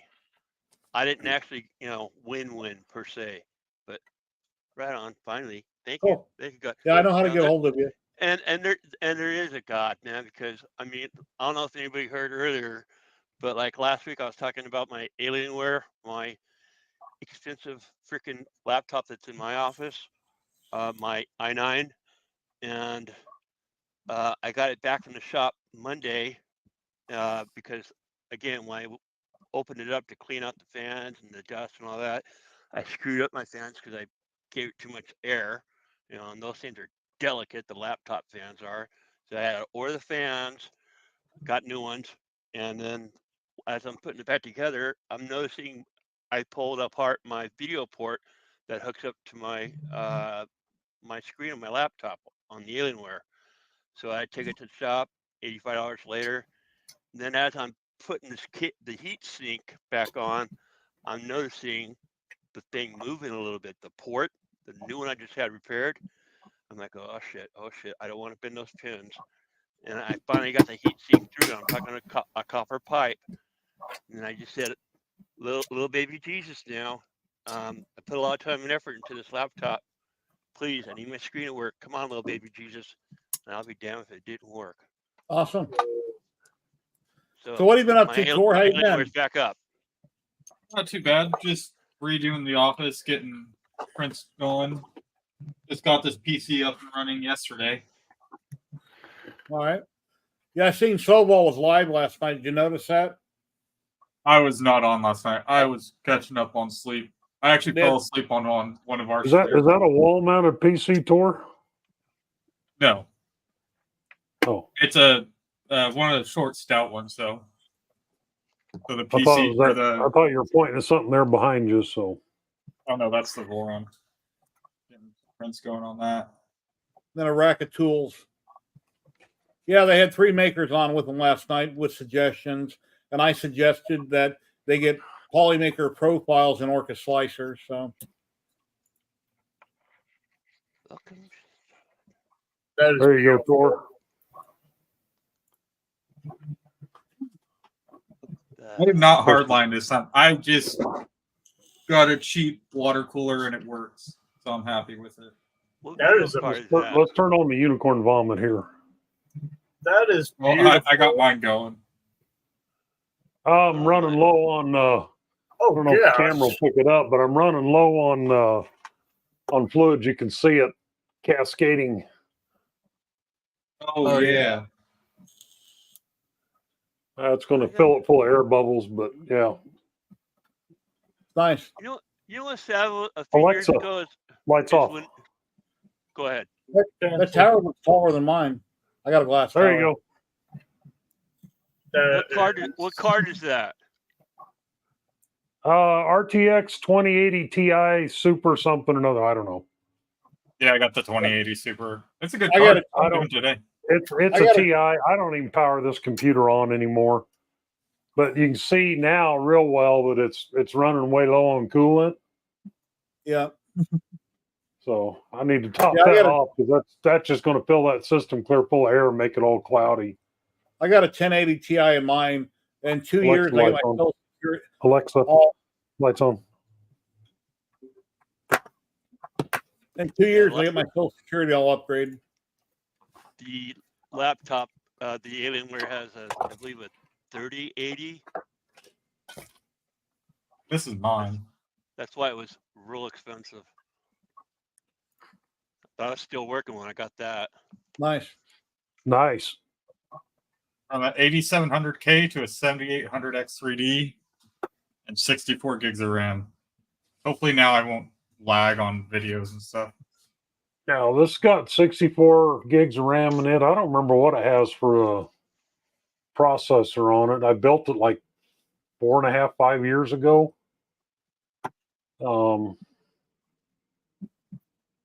I need to I need to shut it down before I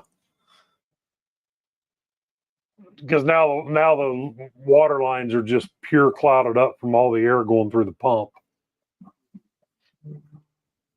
Yeah, I've always wanted to get a liquid cooled, but I never did. I wish I had a fancy display computer. Mine is just a solid brick of aluminum. I've got a water cooler on my CPU, and my video card's a 1080 Ti. It's not air cooled. Now this has got 2 radiators in it. It's got one radiator. So after it comes out of the pump or out of the manifold, it goes through the card, and then it goes to a radiator that's up on the top and goes through that radiator, and then it comes back into the CPU and goes through it, and then it comes out of the CPU through another radiator and then back into the distribution manifold. I shouldn't have taken that glass off there. This thing is nasty inside. Mine's Yeah. Oh man. mine's a sealed unit. You can't add to it, so hopefully the fluid's never evaporated.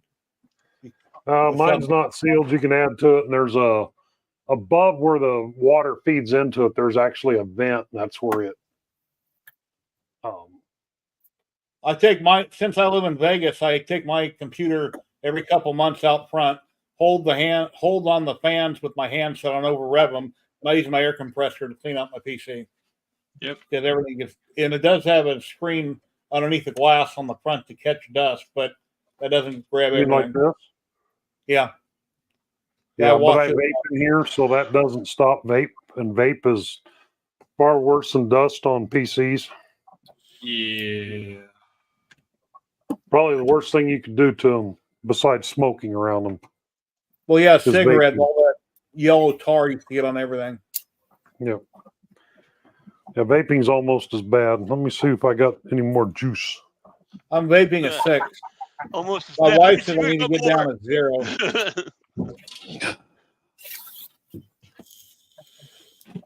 I actually haven't smoked anything for 6 months now. Hey, that's good.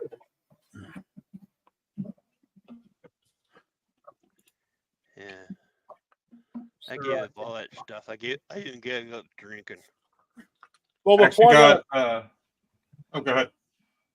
before I got into 3D printing, I was into gaming and stuff like that, building computers like people do, and then everything goes obsolete in a handful of years. So you throw more money at it, you upgrade, and yeah, it's so damn expensive. It's crazy. I try to wait at least like 6 to 7 years before upgrading. I have again. no idea what you're talking about. I would never build too big a computer. As he has Actually got, tool whip in his hand. I picked this up from 3D printing pilot Tom that stops in once in a while. Hey. Oh, Nice. wow, you got it fast. You ordered it last Saturday. Yeah. That's fast. I've been playing with it and it works amazing. We were actually talking to him on the TH3D stream. We had him on, and Tim was showing off his pinball machines. Oh, Speaking cool. of pinballs, from you guys talking about them earlier, they are You have a expensive. pinball?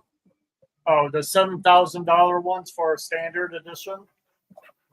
Yeah, some of the older ones that Tim has, like $3 to $4 grand for them. Yeah. Easily. I want And the then restoring them. I want the Ghostbusters edition one. The second one that they came out. That's my favorite one.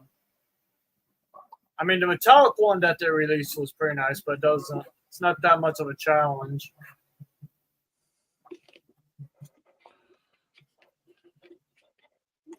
Yeah, I built the computer I have right now mainly for VR. I got a Vive original headset, which was $950, and then I have a Odyssey I got off Amazon a few years ago for like $300. Well, one I got hanging up here on the wall, I built because I was bored. Man, I wish I could say I got bored and just built a whole PC. If I get bored, I just build giant 3D print stuff. I watched all these people with their hardline PCs, and I had a AIO on it on a different one, and I'm like, screw it, man. Got a Like, week that off looks here cool. for Christmas. Let's build a computer, and this is what I ended up with.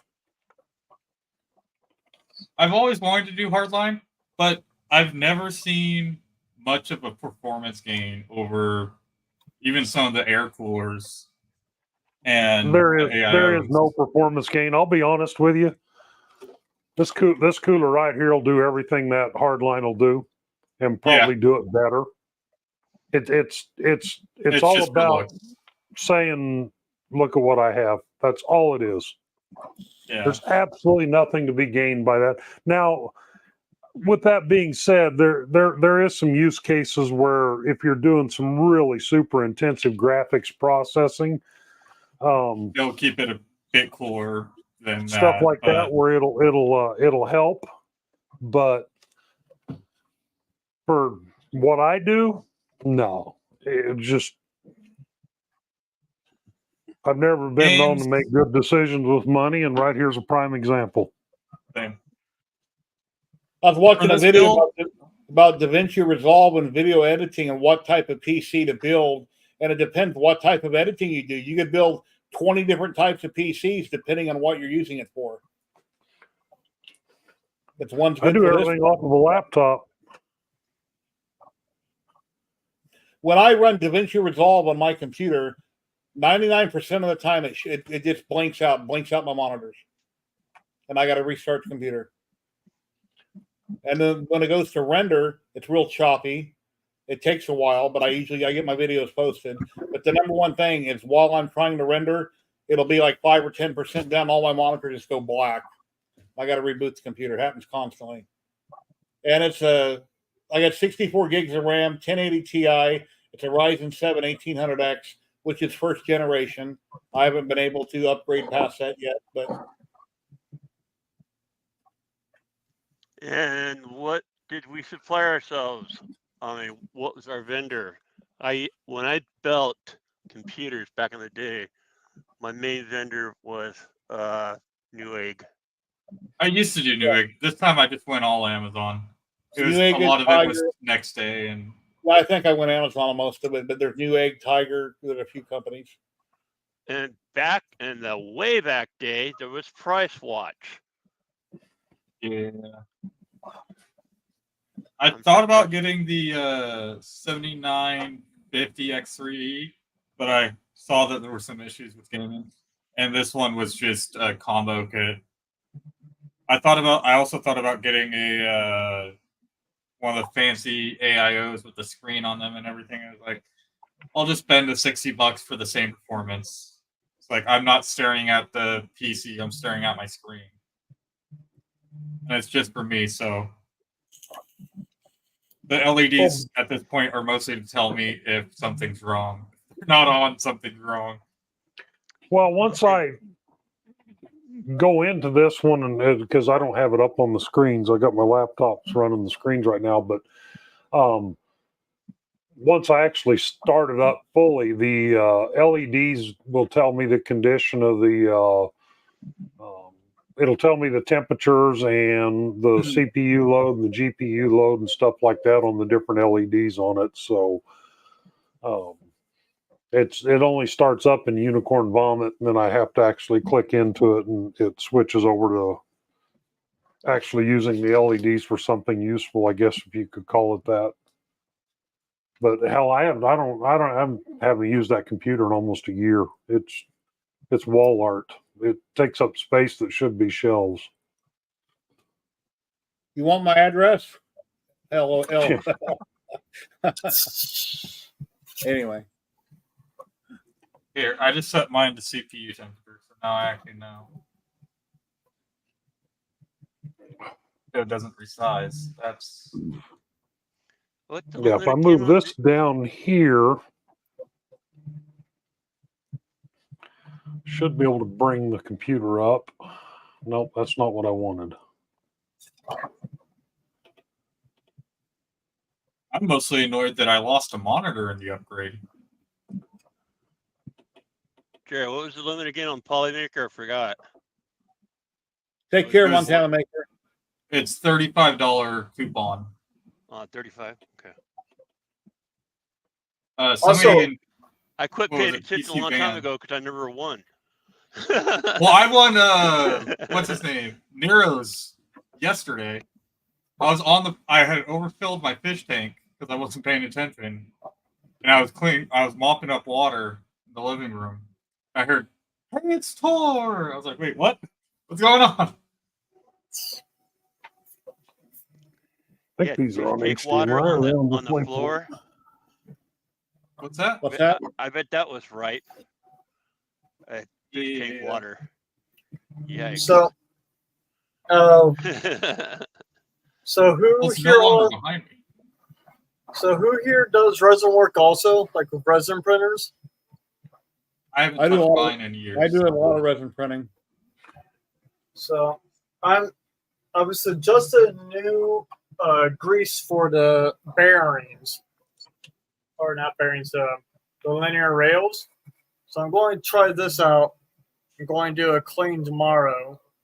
White lithium works well. Yeah. So, but this stuff is like just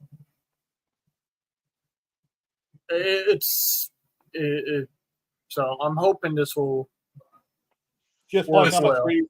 Yeah, It's like the on a spray is 3D a bit printer. messy, but it works. Yeah. Don't get it everywhere. Wipe off any excess. Yeah. I use mobile EP2. I've honestly Good old never lubed my WD-40. resin printers. I've never lubed them since I've had them.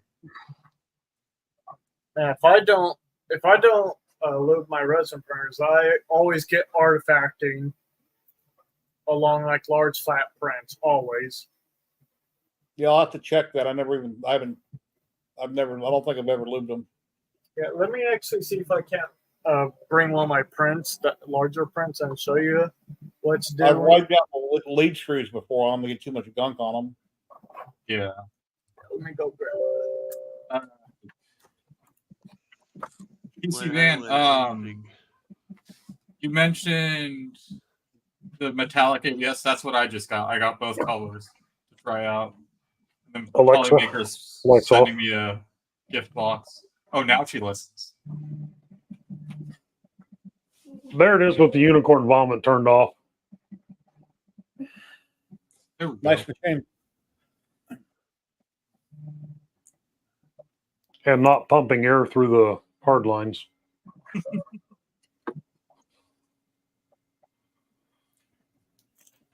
Here, I'll mute before I turn the lights back on. Maybe I will. Yeah, I think Maybe Sam she'll Prentice listen. has lighting on his ceiling like that. I think they make them for garages, don't they? Those octagons. It's the same thing Sam had on his ceiling, wasn't That's it? really bright. I want to do something like that. I bought these about 2 years ago. Oh, but yes, they are extremely bright. I got a 4-footer above my head that don't work. It flickers. It's probably got a bad light somewhere, so I have to take it apart and see if I can jump it and solder past that bad light. I'm assuming I would fix it. So this doesn't have it.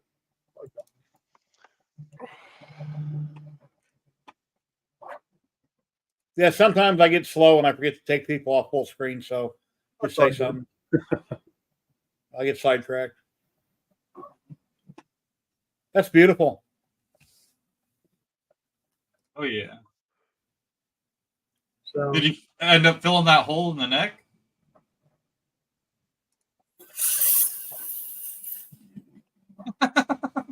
Easiest way to fill a resin print is with resin. Use an eyedropper and a UV flashlight. And before you prime it or paint it, take a little IPA and clean off that part, just as if you were curing the whole model. Clean off where you filled the hole at.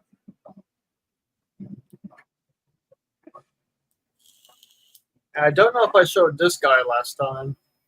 It's nice. It doesn't No, matter. great. New people. We always have different people popping in chat. So during the same stream, re-show items because some you showed earlier, like your big egg, your the blimp. The blimp. You'll re-show that because a lot of people probably haven't seen it because people come and go constantly on live streams. They get busy or pop in late. Yeah, I should show the tavern. Yeah, flashlight with an A. Oh. Oh.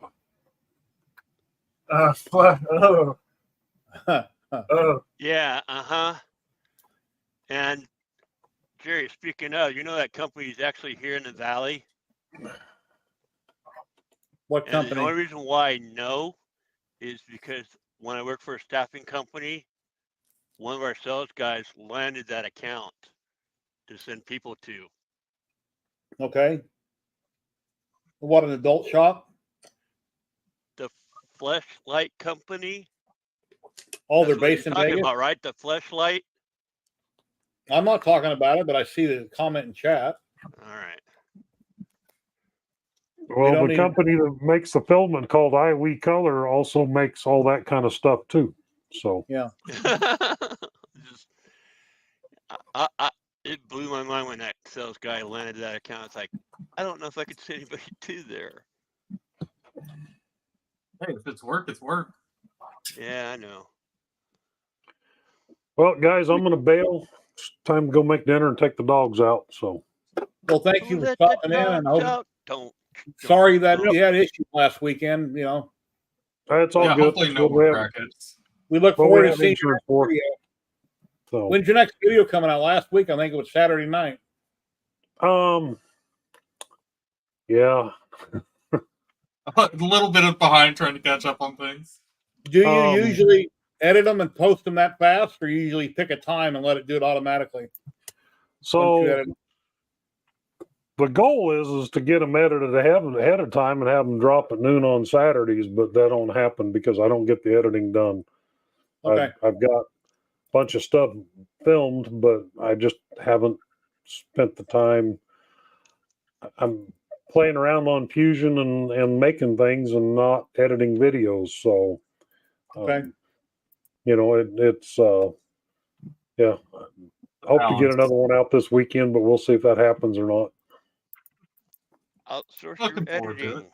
So, anyway, we'll catch up to you guys next week. So, take care, my friend. You have a great day. Yep. Have fun. Stay crazy. I got one dog sitting right here and the other one right outside the door telling me it's time to go out. So, all right. Take care of them. So, we'll catch you guys around. All right, man. Take care later. Be here before you know it. Yeah. I'll try to stay out of jail. Yeah. As long as there's not another crackhead. His trademark is peace out. Anyway. He's a great guy. Sorry that happened. Yeah, that's got suck. Isn't he in SoCal? No, I think he said he's in Kansas. Oh, Kansas? Yep. I was gonna say that stuff isn't too uncommon here in California. Yeah, constant problem here in Vegas. And my son's wife's sister and her husband have a buggy company. What do you call them? They're 4-wheel drive off-road buggies. What do you call those things? ATVs. Yeah, basically 4-seaters, Side by 2-seaters. sides. Like side by. Anyway, they got a company where you can go out in the desert, out by Nellis Air Force Base and sand dunes, and they rent out buggies. And they've had a lot of break-ins at their property. Somebody even stole their porta potty one time, and they had to pay for it. They had to pay for the porta potty, and you rent those. But yeah, they've had a lot of vandalism happen. It's a constant problem. Yeah, quads. Serious. Ow. The Pacific brand is called. Can't think of the brand name. Razors. No. The one that starts with a C, because I remember you guys were looking that up. Yeah, starts with a C. Con-Am. Yeah. Or Con-Am. No, not something like that, but that's not it. Anyway. Can-Am. Yeah, they're Can-Ams. Yeah. UTV. Hello, Brandon. That. Yeah, same company that makes those 3-wheelers. All right. It reminds me of yeah, Can-Am. What's that's it called? my son. That's my son in chat. Hey. Oh. Didn't know he was lurking. Matt's Off-Road Recovery. That's the only reason I know those. Yeah, I watched Matt. Well, I started watching that, I don't know, 3 or 4 months ago. And then I started watching Light Bright Nation because they were on one of the episodes. I watched Matt's Off-Road Recovery and Light Bright Nation a lot. Hmm. Good wholesome show. And then I watched a lot of cooking shows on YouTube. I watched a lot of everything on YouTube, actually. Yeah, I remember Diesel Bros. Diesel Bros on Discovery. The guys that used to do the diesel trucks. Yeah. They recovered a houseboat because we had a problem with Lake Mead out here for a while. The water went down so far, this guy got trapped on land with his houseboat. So the Diesel Brothers. Oh, yeah, I've seen that. Yeah, the Diesel Brothers came in from Utah and while the Rangers were just standing there watching, they got him out back in the water. Yeah, that's got to be expensive calling somebody from out of state to help. Yeah, Lake Mead used to be so huge when I was a kid. Now it's not. It's like the cliffs where you'd go diving when I was a teenager, where everybody would go diving off the cliffs into the water. That's like, I don't know, a mile from the water now. It's crazy. Yeah, another one of my accounts back in Labor Day is Caldwell Bay. I can imagine how many times I'd have to service that with all the receding water. I mean, because we had people at Caldwell Bay all the time. Yeah, I got to get that Star Wars helmet, that Stormtrooper helmet made that I've been talking about since 2016 that I wanted to get printed that I've never done. since I got the Sobel. I need to get that new runout sensor on it, put the new nozzle on it, try to get a profile working. I've got a great big spool of Pet G from Ziltech, their Texas size spool that I need to dry. I need to spin it down into smaller rolls, put that in the poly dryers, work on that video, dry the filament, then print the helmet. I need to work on sanding my helmet. It's just been too hot to sit outside and sand. Yeah. Luckily, it's not 100 degrees plus out. 106 and windy here in Vegas. I thought it was going to rain today, but I guess not. Oh, we're actually mid to high 80s for the next week or so. That's surprising. Have you felt any of those earthquakes you've had in the last week or two? Have you felt any of them? I have not. Normally, I'll sit here and shake. I was like, oh, there's an earthquake. But the last one, even Tim messaged me on our work chat. He's like, did you just have an earthquake? I was like, no. When I had the fish tank behind me too, I would feel it shaking around. I'd turn around and like, yep, there's the earthquake, just watching the water go sloshing around. 3 or 4 years ago, I was taping a YouTube video. A quake hit California. My thing of pots and pans things that hang from the ceiling, got all kinds of pots on it. It started swinging. I could feel it, and I should have kept it in the video, and I didn't. That part, I could go back to the video and go, oh, we had an earthquake during that video, but I cut that part out. Yeah, generally, I feel most of them. Back in the late 60s when I lived in Linwood, which was right next to Compton, close to that border, we had back what was called a hanging light or hanging lamp.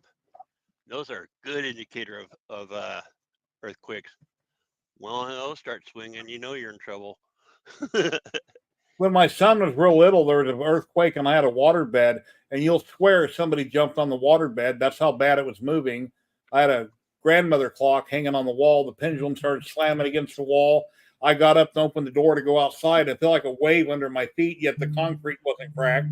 Nothing moved, but it felt like a wave. It's a really weird experience. I'm sure you probably felt that, Tor, haven't you? It feels like a wave under your feet. Yeah.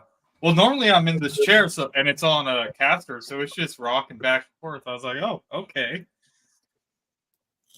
Well, during the PepCon explosion, Yeah, I remember that. I was working nights for Larkin Plumbing, doing drains. So I was, or swinging, whatever you want to call it. So since I was on call the night before, I was actually in bed when that happened, in a water bed. So yeah. Yeah, that morning I had left for work. My house, it blew in my front door like somebody kicked it in, and it broke my front window. I live by Samstown, and Kenny froze, his mouth still open. Look at that. Oh, no, he wasn't. Oh, I thought you were frozen. Anyways. Oh, this just and then my brother-in-law, you guys have seen our PepCon explosion on TV, right? Because that was huge. That was gnarly. Oval sent me out some replacement parts. I mean, it was a rocket fuel company. The bed controller and a new sensor. But we'll see if they work. Figure out how to get it installed. So what happened? It just quit printing, or just smoked on you? What happened? I would have it heat up, and then it would still say in mainsail, because it gives you the percentage of power it's sending to whatever heater or whatever you have turned on. It's like still, I have it capped at 85%, still setting at 85%, and the temperature was just dropping down. Well, I know when I tuned the hot end, it was spiking up and down on the graph. It wasn't a solid line. I've PID tuned that thing for the hot end a dozen times, and it's still jumping like a degree or two. Even with the bamboo hot end. Where's that loud rumble coming from? Me? I hear it. I'm not sure. Not me. I'm not doing anything. Let me. You want to do a drop? Here we go. You're watching on Twitch.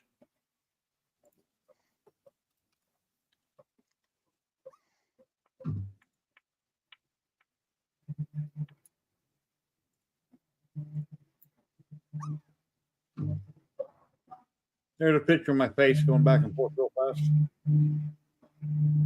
Yeah, I thought I saw something scary go by. Yeah, now I'm just waiting for Soval to get the door replacement to me. Hey, you made it. Yeah, I tripped over one of the cats walking around the office and slammed into the open enclosure door. Tord, do you know if Solo ships out of California? I'm not I sure. I know it's a Chinese company, but I mean their local warehouse in the United States. He's still waiting on us. Do have local warehouses, but a lot of the stuff they're shipping comes out of China. Yeah, I know that, but because I got a notice that from a warehouse in Compton, but they're waiting for. It's weird because they're still waiting for the shipment to get there to the Compton so they can take it. So it's probably they're waiting for the shipment from China to go to Compton. Yeah, this shipped from Rancho Cucamonga, California. Rancho Cucamonga, yeah, I know the area. Ontario, Upland. So yeah, it looks like they relabeled it. So it was shipped from China and then reshipped from California. So I got this just finished off the print bed, a little bit of stringing, but that's because my settings aren't perfect. But yeah, no, 500 maker coins I'm going to be needing to make to fill this thing. Heck yeah. Looks nice. And it should fit in a, they said a polymaker filament box it should fit in. The only bad thing is, though, I don't have any polymaker yet. Well, the box is a box. I'm waiting for a big box of polymaker stuff. Yeah, all the boxes are the same. I mean, I keep hearing about this thing. Why is it so much different? We can barely hear you, Kenny. I can barely hear like a Yeah, zero. because my hand was in the way of my mic. Okay. I keep hearing about this the box, the polymaker box, but what is so special about besides the word polymaker? Nothing. It's just a cardboard box. It's just that people use polymaker so much. A lot of the things they designed to fit in a box will fit in the polymaker box just because that's what they have on hand. Yep, now it fits in a normal box as well. Cool. Can confirm. So how many can you put in? One or two?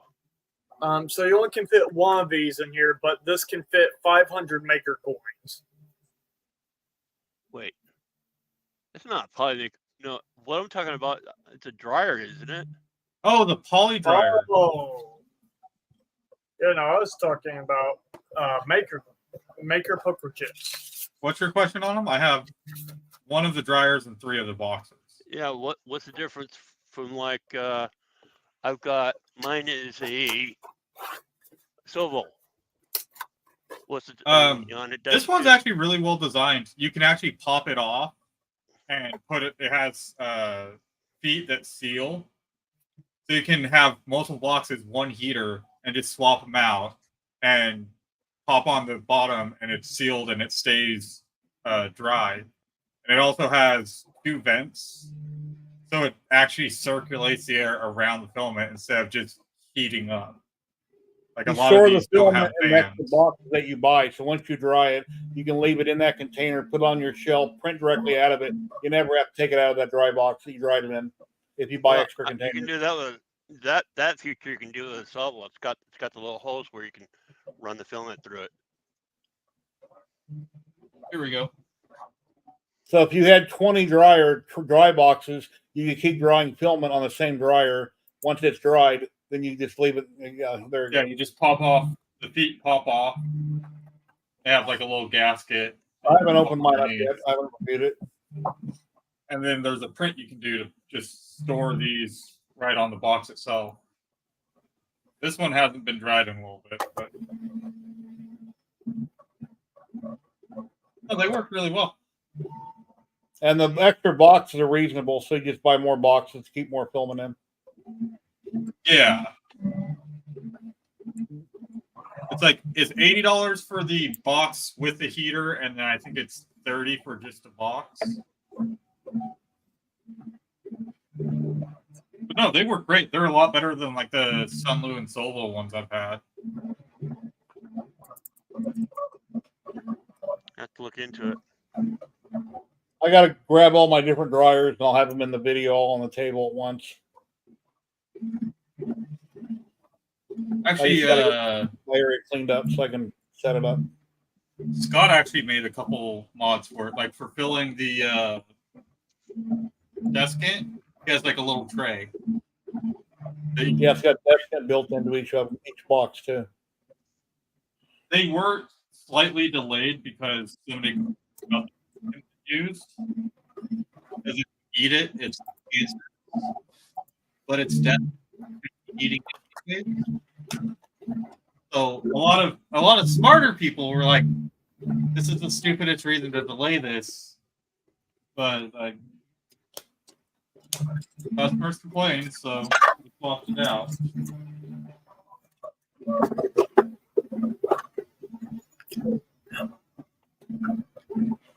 I think unless anybody else anything you want to talk about, or I'm going to raid into another channel here in a minute.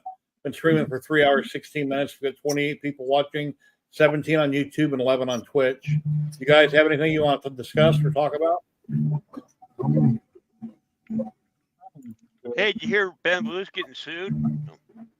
Yes, I talked about that quite a bit yesterday. We went through the 2 lawsuits they're getting. I was being funny. Yeah, I watched a few videos on it. Not one, but 2 lawsuits over a bunch of really asinine patents. Hopefully they lose the case and it doesn't trickle down and affect everybody and every company. So yeah, because stuff like that will, if Bamboo loses, it can possibly either cut their sales in the U.S. by quite a bit, or they're going to have to pay Stratasys for like a licensing fee for like every printer sold or something. And then jack all their prices way up to pay for it. And here goes our large Bamboo printer. There's one in the works. Give it time. Yeah. We looked over the patents, and like a lot of the stuff is just the stupidest stuff to patent.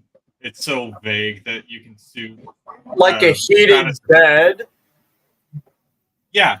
Overheated bed, RFID spool tag spools, stuff that other companies have been doing, and they didn't defend themselves or defend their patents. But now that Bamboo's getting so much traction, they're suing Bamboo. But hopefully there's enough precedent to show that they didn't defend their licensing or their patents before now for a lot of this stuff. That it's like, this stuff has been around, you can't sue for this. Like, you shouldn't even been given the patent. Here we go. Zach's going to re-show for everybody that dropped in late what he's been working on. Just a massive egg, yes. Let me get this realigned. Quick. This is a massive, jeez, it's not even fitting the screen. A massive blimp part. But I can also screen share what looks like.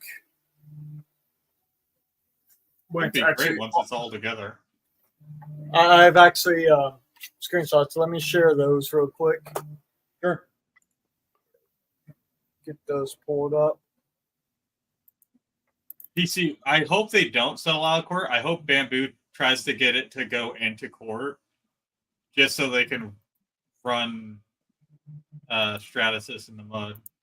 Shut them down from Stratus. I heard Stratus is worldwide, but where are they based out of originally? The U.S.? I think they're in the U.S., but they're not. It's not the Stratasys printers they're encroaching on. It's that Stratasys owns like MakerBot and Ultimaker. And like and that goes on a bunch of nonsense. Yeah, they have patents on all sorts of stupid stuff. Stratasys is why it's taken so long for the 3D printing stuff to take off, because a lot of the stuff we can't do because of patents they hold. Oh, that looks awesome. Yeah, so this little ship here is. Let me see if I can. Marilyn Monroe. Yeah, Like, we probably could have had printing in like the 90s and stuff like that. Yeah. Yeah, now this is what it looks like on top of the actual ship. And thing is, though, it weighs less than 2 pounds. Well, sorry, 3 pounds. So it's not putting too much weight on those joints. And then it has attachments on it, which I can swap out. So I'm going to paint that look like a blue flame. Nice. That'd be fun. Yeah, so. Hopefully I can make it out to one of the shows to see it. I mean, I'm always going to be at the Midwest Rip Rap Festival unless I've been, like, disabled in the deaf kind of way. Because of how stubborn I am. But yeah, no. They got patents for stuff that was already in use.